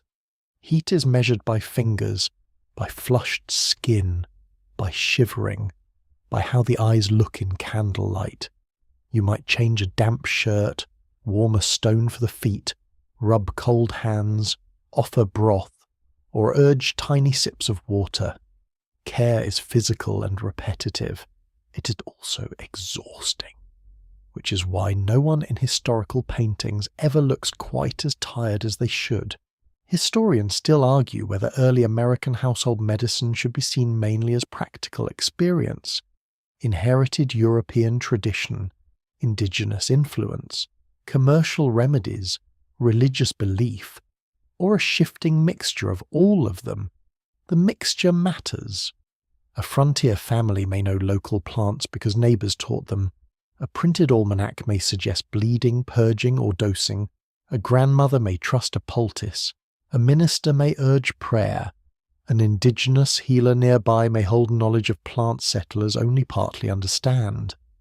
The sickbed gathers all these worlds quietly around one blanket. You prepare broth from bones, scraps, or whatever can be spared. The smell rises gently, savoury and thin, for someone too weak to chew. Broth is kindness in liquid form. It warms the hands before it warms the belly. A spoon is lifted slowly. The patient swallows, rests, swallows again. Every small act takes time. Even turning over can become a task, with straw crackling beneath the body and wool dragging heavily over the knees. A quirky tidbit waits on the shelf among the household treatments. Onions were sometimes used in folk remedies, sliced, boiled, poulticed, or mixed into syrups with honey or molasses for coughs. Whether they cured much is another matter, but they certainly announced their presence with confidence. An onion poultice near the chest might warm and comfort, or it might make the whole room smell like soup having a medical crisis. Still, when choices are few, people try what they have. The pantry becomes an apothecary with crumbs in it. You look toward a small box or pouch where more formal medicines might be kept.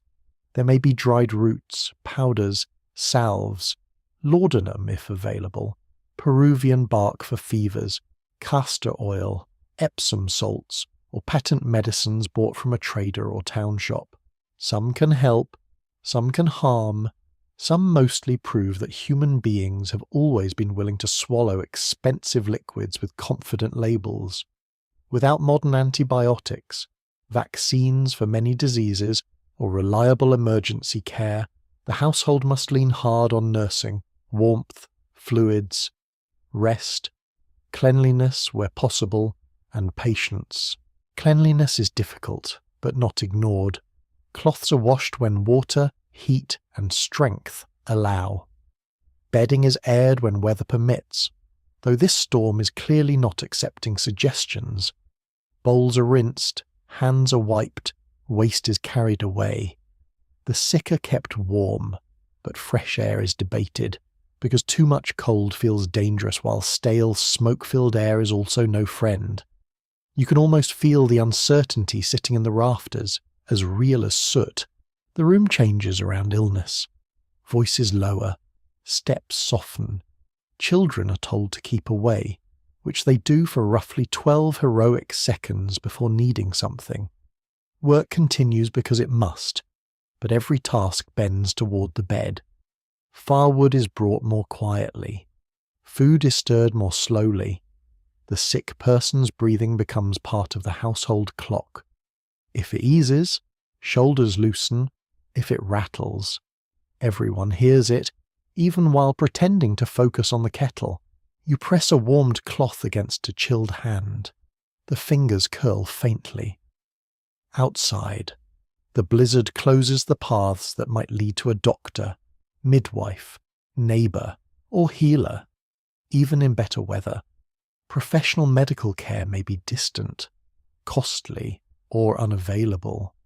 In many households, women carry much of the burden of nursing and remedy making, their skill learned through observation, repetition, and necessity. The work is intimate and rarely celebrated. It is the history of sitting up through the night, counting breaths by firelight. The cough comes again, but softer after the warm drink. The patient settles. A small sigh escapes. You do not declare victory. Winter would laugh at that. Instead, you adjust the blanket at the shoulder, set the cup within reach, and stir the embers to keep a steady warmth. The room smells of smoke, herbs, onion, wool, broth, and worry, not panic. Worry, a quieter thing, but heavier in the hands. You sit beside the bed as the light changes at the window. Illness makes the house feel smaller, yet also more tender. Rough walls, hard chores, plain food, scratchy blankets, all gather around one fragile body and become care. There is no miracle in it, only attention repeated again and again. A sip, a cloth, a coal moved closer, a blanket tucked, a hand resting near another hand. In the cold room, survival becomes gentle work, and the long winter morning continues around the sound of breathing. You stand near the window and look out into a whiteness that has erased the idea of distance. Somewhere beyond the storm, another hearth may be glowing. Somewhere beyond the trees, a neighbour may be mending a harness, soothing a child, stirring a pot, or staring back into the same pale weather and wondering whether anyone else is foolish enough to be awake. The frontier can feel lonely, but it is rarely made of loneliness alone. Houses are scattered, yes, but people are tied together by paths, favours, debts, gossip, work, marriages, shared tools, borrowed animals, and the comforting knowledge that someone nearby owns a better axe. The path between households matters as much as the road to town. In calm weather, you may walk it without thinking, following a line worn through grass, leaves, mud, or snow. In a blizzard, it vanishes. The neighbour who lives half a mile away might as well be hidden behind a curtain drawn across the world. A mainstream historical fact settles into that vanished path. 18th century frontier communities often depended on mutual aid, with neighbours helping one another build cabins, harvest crops, raise barns, share tools, care for the sick, and respond to emergencies. Survival was rarely a solo performance. No matter how stubbornly some later stories dress it up in buckskin and silence, you imagine the nearest household. It may be kin, or people from the same settlement stream, or a family with a different language, faith, or custom. They may be Scotch-Irish, German, English, Dutch, French, African, indigenous, mixed, free, enslaved, indentured, newly arrived, long established, cautious, generous, difficult, or all of those things in tangled human combination. A frontier neighbourhood is not a simple row of identical cabins filled with identical dreams. It is a set of overlapping worlds, each carrying memories from elsewhere and learning how to live in one cold place together. A neighbour might lend a hand with childbirth, sickness, butchering, grinding grain, repairing a sled, or pulling a stuck wagon from spring mud. In winter, they may share news, salt, seed, a little flour, a horse, or an extra pair of hands. These exchanges are not always sentimental. People keep track. Favours form a kind of invisible account book, written in memory and repeated at tables. Help given now may be help expected later. This is community, not a greeting card. It is warmer than isolation and more complicated than kindness. Historians still argue whether frontier neighbourliness was mainly driven by shared hardship, practical self-interest, religious obligation, kinship networks, or the absence of formal institutions. The answer depends on the place, the people, and the emergency.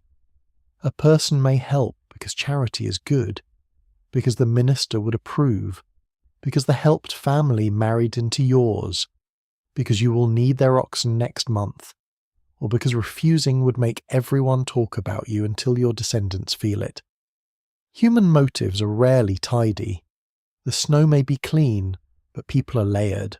The storm makes that web feel fragile. You cannot easily send a child with a message. You cannot saddle a horse without risk. You cannot assume a traveller will find the correct turn when fence rails disappear under drifts. A call for help cannot cross the woods unless someone carries it.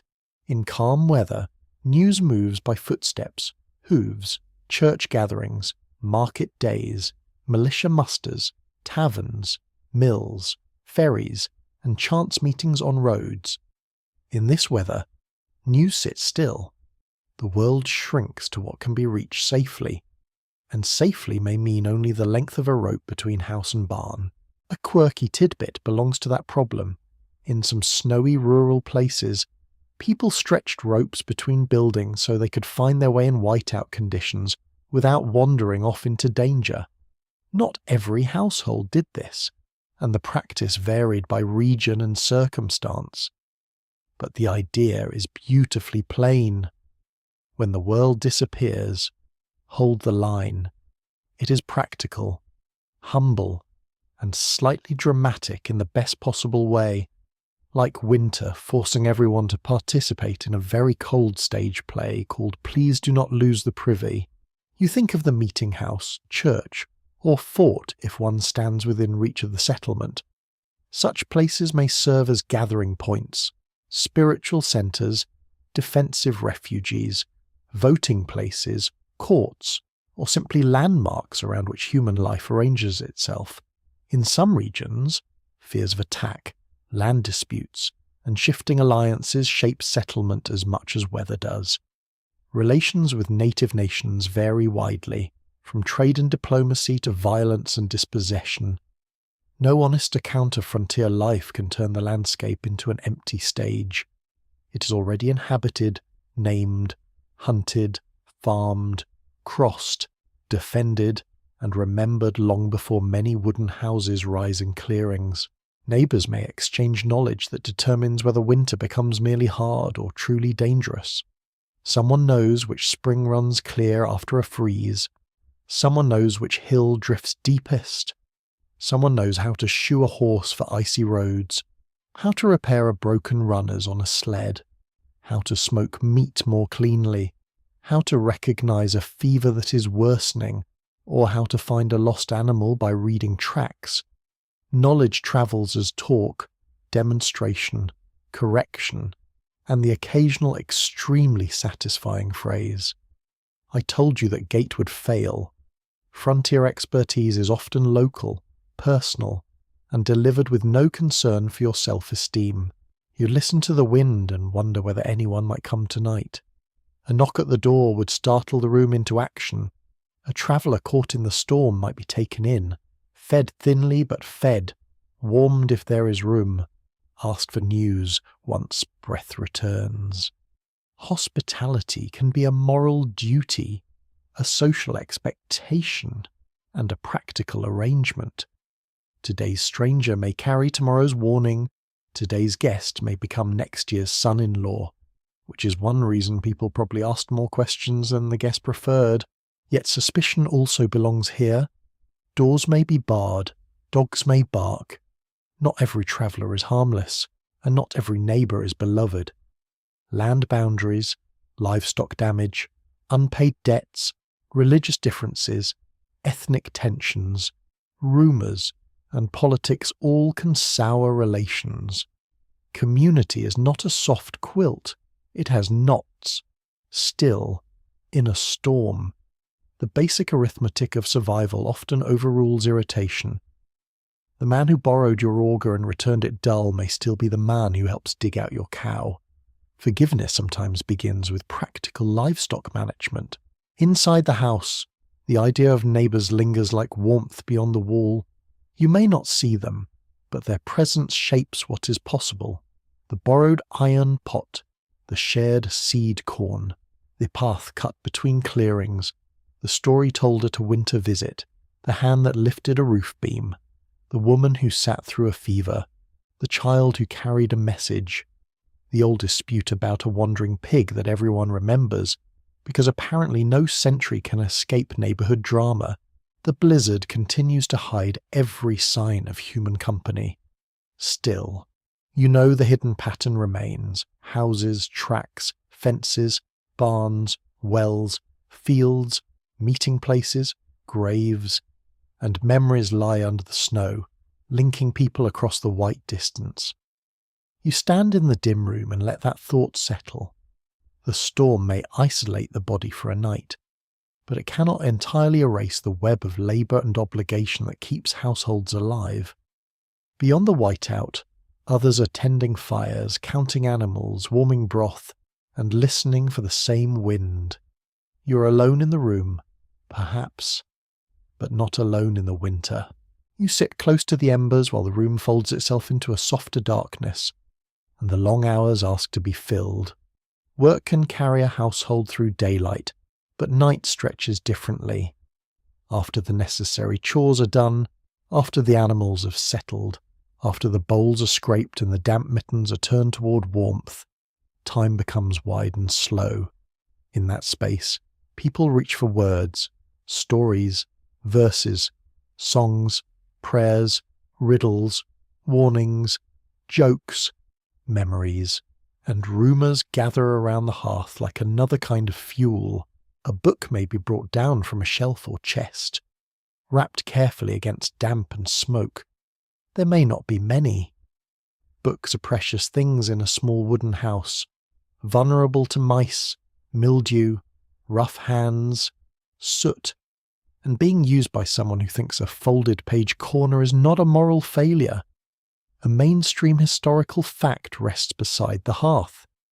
In many 18th century Protestant households, the Bible was one of the most important and widely owned books, often read aloud for devotion, instruction, comfort, and family routine. If the household owns only a few printed works, Scripture may stand at the centre of them. You hear a voice begin to read, slow and steady, shaping familiar words in the dim glow. The sound matters as much as the meaning. Reading aloud gathers people who cannot all read fluently themselves. It turns print into shared warmth. A child leans against a blanket and listens. Someone mends by touch. Someone older closes their eyes, not asleep, only resting inside the cadence. The words rise, pause, and fall with the fire's pulse. Outside, wind worries the roof, but inside, the voice gives the room a calm order. Beside the Bible, an almanac might sit with curled pages and practical authority. Almanacs are small worlds of information, calendars, moon phases, weather predictions, planting hints, court dates, roads, remedies, jokes, moral sayings, and little bits of astronomy dressed for ordinary use.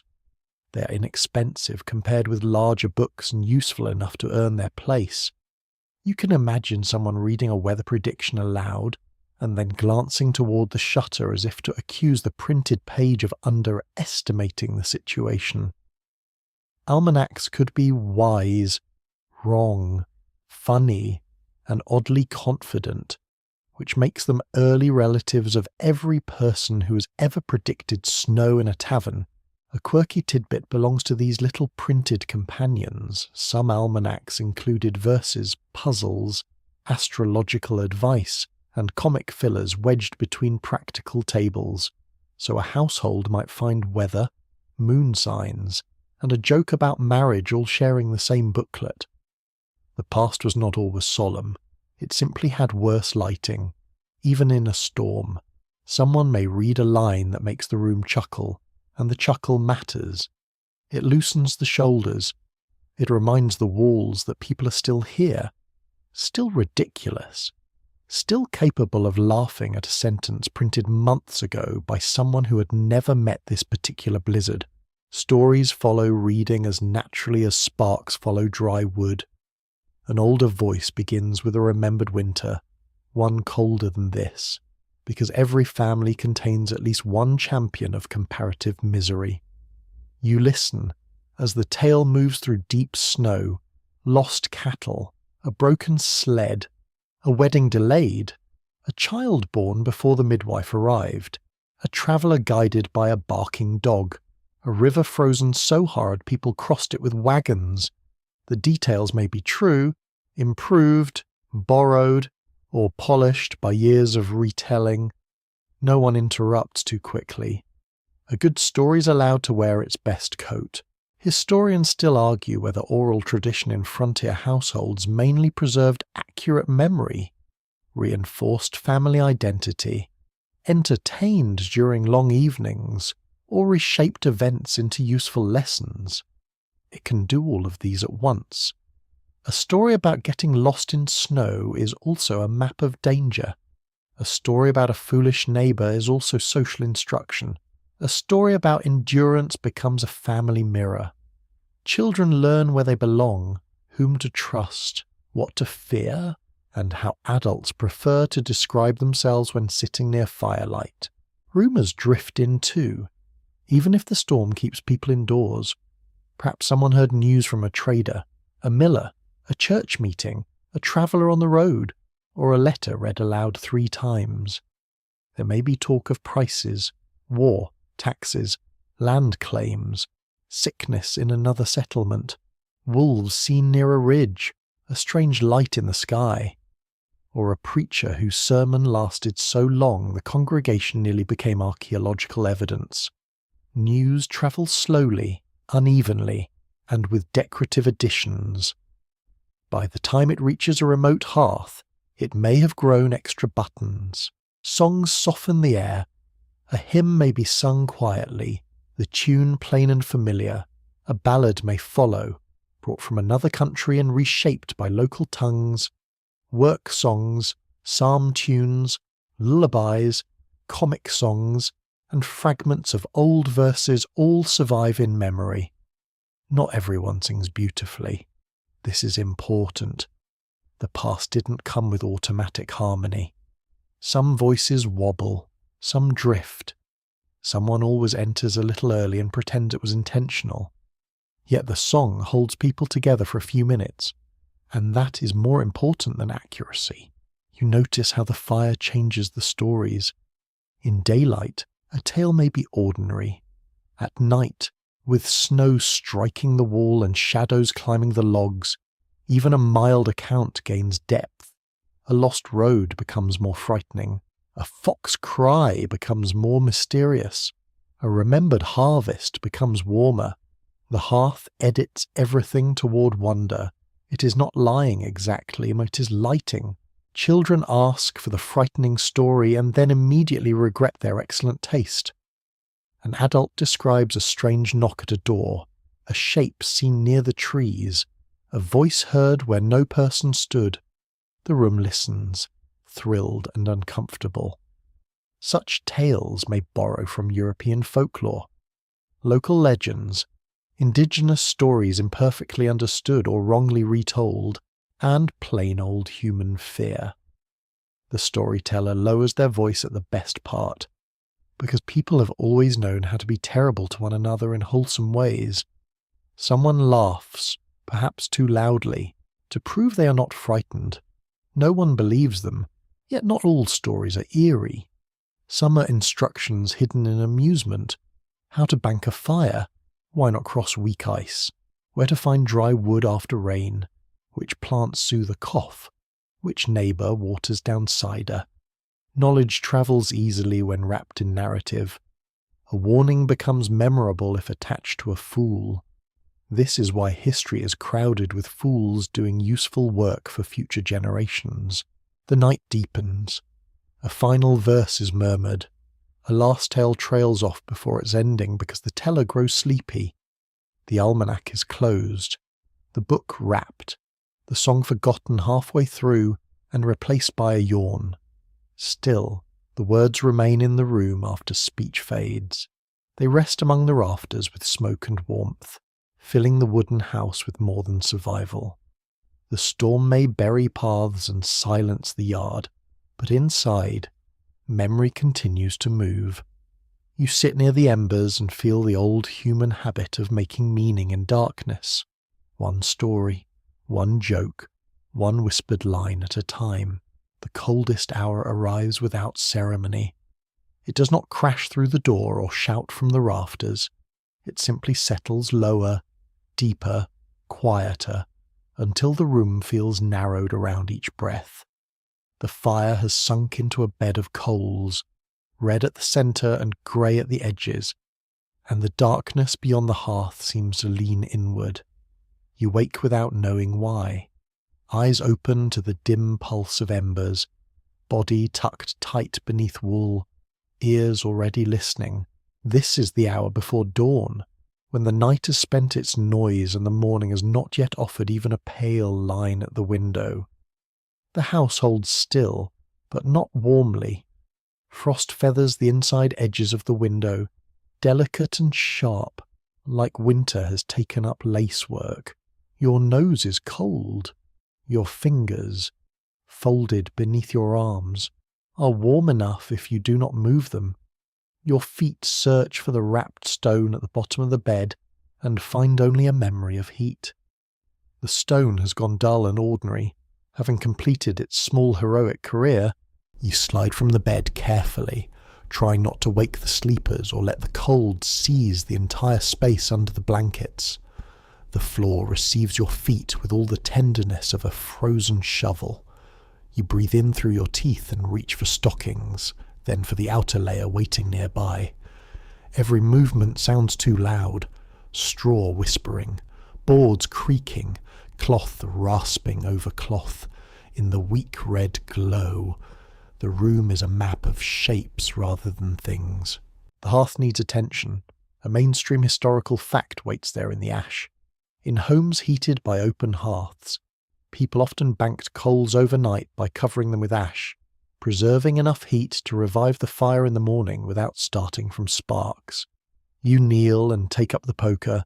Under the powdery grey surface, the coals remain alive, but faintly. They glow when stirred, one red eye opening, then another. The fire has not died. That is good. That is extremely good. You may congratulate yourself quietly, which is safer than waking everyone to announce that ash management has gone well. You add a sliver of dry kindling, then another, laying them gently where the heat is strongest. Too much at once could smother the coals. Too little will waste the chance. You lean close and blow slowly. Ash lifts and tickles your nose. A thin line of smoke rises. Then the smallest flame appears, blue at the base, yellow at the tip, trembling like a nervous thought. You feed it patiently. The flame catches the edge of a twig, curls around it, and brightens. A small warmth touches your face. The room does not warm quickly.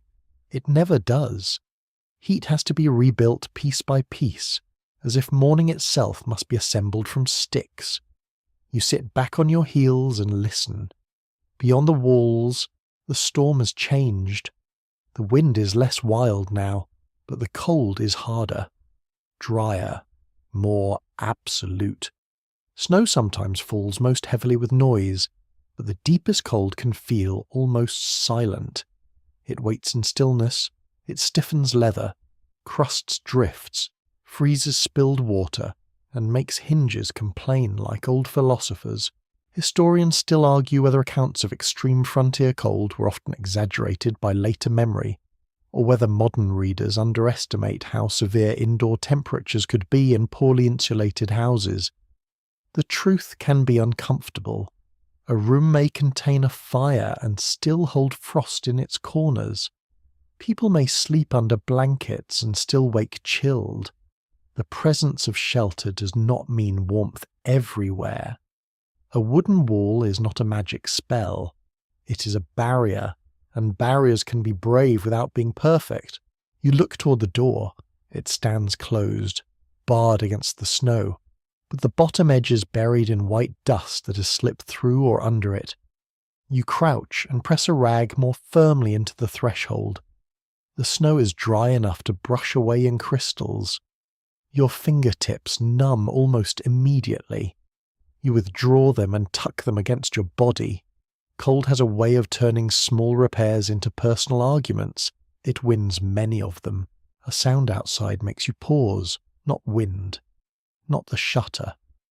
A dull, settling thump. Perhaps snow sliding from a branch. Perhaps a drift shifting from the roof. Perhaps something heavier. You wait, unmoving. The house seems to listen with you. No second thump comes. A dog, if there is one, huffs but does not bark. That is reassuring. Dogs have their flaws, including muddy feet and questionable judgment around scraps. But their opinion of the night is worth consulting. A quirky tidbit rises with the rekindled flame. Some people believed the coldest part of night was ruled by dangerous airs or miasmas, invisible vapours thought to carry sickness. Long before modern germ theory, bad air was blamed for many illnesses, and although the theory was wrong in important ways, smoky, stale, damp indoor air could indeed make people feel worse.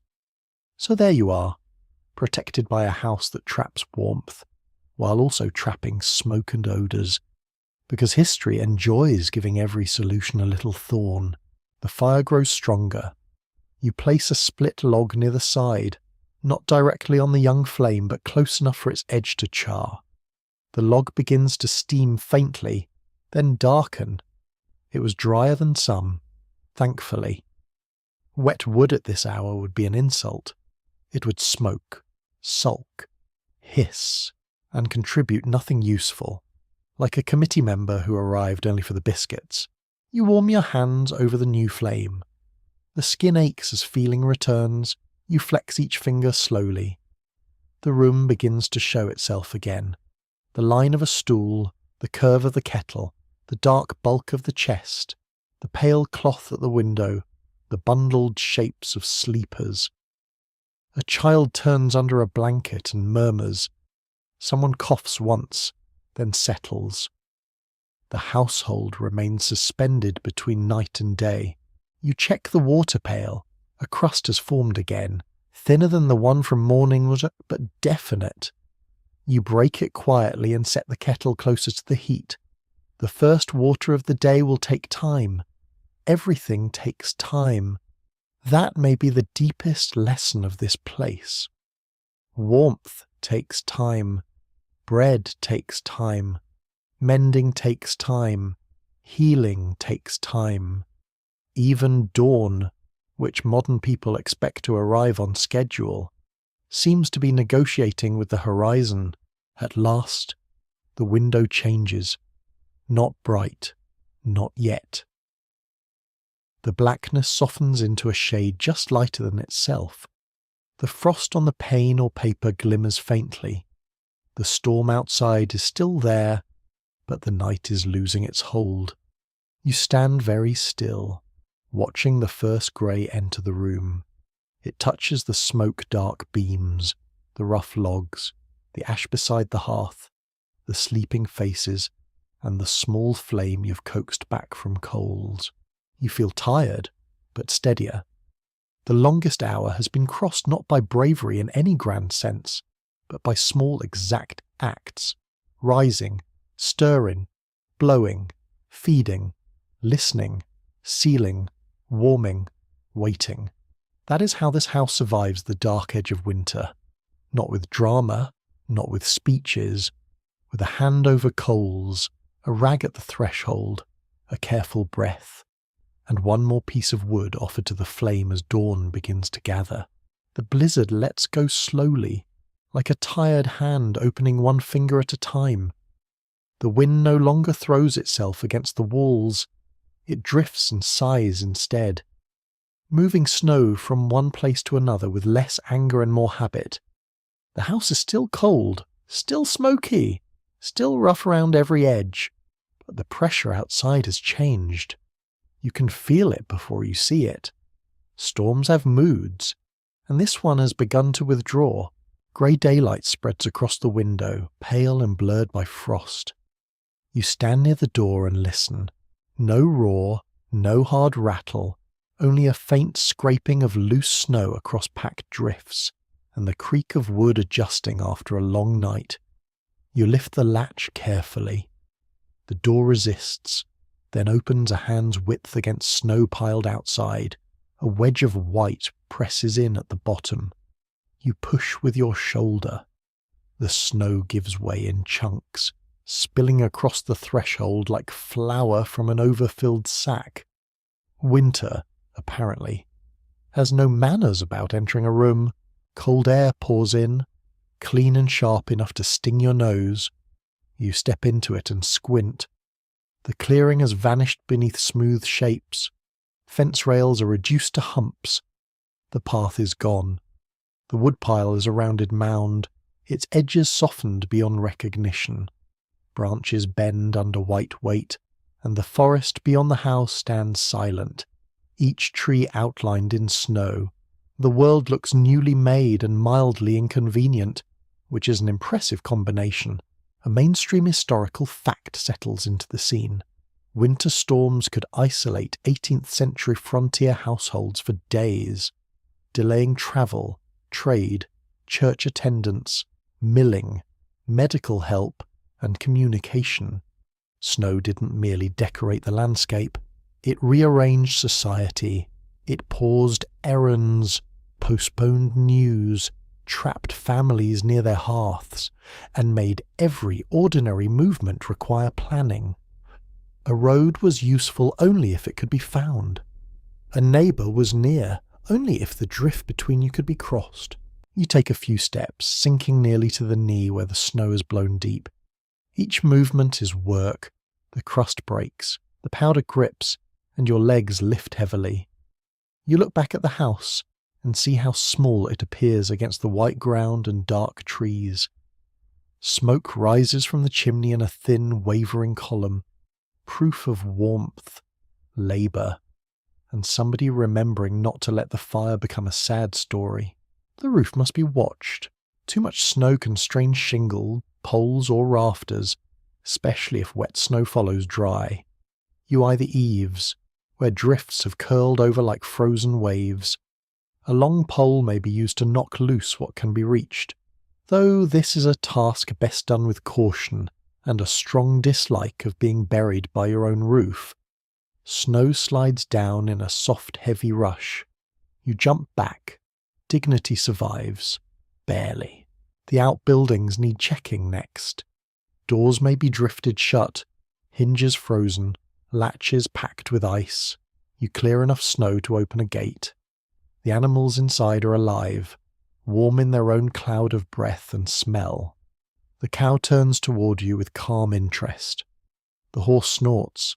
Chickens mutter from their roosts, sounding as if they have personally reviewed the storm and found it poorly managed.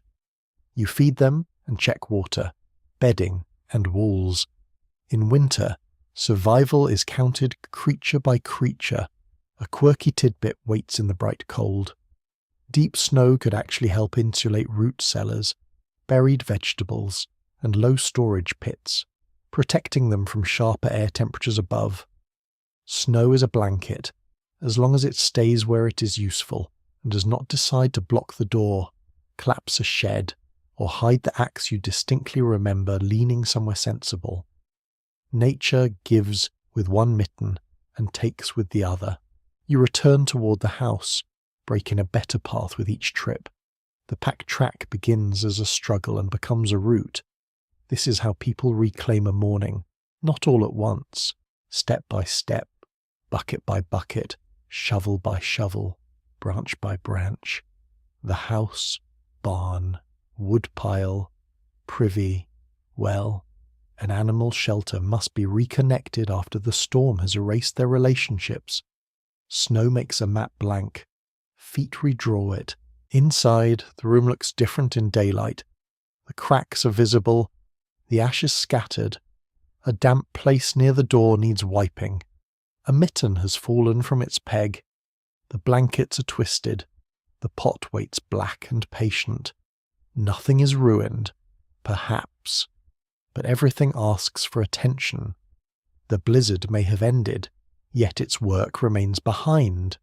You sweep snow from the threshold, hang wet cloths, stir the fire, and set water to heat. The house returns to its rhythm with a tired sort of grace. Historians still argue whether frontier survival should be described as rugged independence or as constant dependence on wider systems of family. Neighbours, trade, indigenous knowledge, seasonal labour, and environmental luck. Standing in the cold room, you can feel how false a simple answer would be. A household must be capable. Yes, it must mend, carry, cook, chop, tend, patch, and endure. But no wooden house is an island. The food stored inside, the tools used, the crops planted, the roads followed, the remedies tried, the stories told, all of them come from networks larger than one cabin. You take stock. The roof holds, the fire lives, the animals stand, the food remains dry. The water can be reached. The door opens, even if only after a wrestling match with snow. These are not small victories. They are the quiet account book of survival. In a world where weather can close every path and turn a simple chore into a contest, ordinary things become worthy of gratitude. By midday, the light strengthens. Sun touches the snow and throws brightness into the room, making the rough walls glow in patches. The air outside is still bitter, but the blizzard itself has passed into memory, where it will probably grow slightly worse every time someone tells the story. That is fair. The storm worked hard. It deserves a reputation. You sit again near the hearth, boots drying, hands wrapped around a warm cup. The house smells of smoke, wet wool, hay, ash, and cooked grain. It is not a palace. It is not even particularly comfortable. But it has carried you through the white dark and into another day. The logs stand. The clay clings. The roof bears its load. The small human circle inside continues. The day softens now. The sharp edges of the storm begin to blur, and the house grows quiet in a kinder way. The snow outside lies smooth and pale, no longer striking the walls, no longer searching for every crack. It simply rests there, covering stumps, stones, paths, and old footprints beneath one gentle white sheet. You breathe slowly. The fire settles into a calm glow. A kettle gives off a little steam. Somewhere nearby, an animal shifts in straw, then grows still again. The wooden walls keep their patient watch, dark with smoke, rough from axes, lined with the marks of work and weather. They do not need to be perfect. They only need to hold. Your hands are warm now. Your shoulders loosen. The long cold night becomes something distant, something already turning into a story that can be spoken softly beside another fire. The fear fades first, then the discomfort, then even the sound of the wind becomes memory, quieter each time you listen. Outside, the trees stand under snow, branch tips shining in the thin light. The path to the well waits beneath fresh drifts. The roof sheds one last soft slide of powder. Nothing hurries. The frontier breathes slowly around you, wide and white and still. You do not need to mend every crack tonight. You do not need to carry every bucket, split every log, or answer every worry. For now, there is only warmth enough, shelter enough, breath enough. The hearth glows low. The blankets wait. The room dims at the edges. Let the snow cover the tracks. Let the fire become a red star in the dark. Let the house creak softly, not as a warning, but as a lullaby made of timber, ash, and time. You are safe inside the quiet. The storm has passed. The night grows gentle. Sleep can come now, slowly, softly, and without hurry. End of script. Sweet dreams.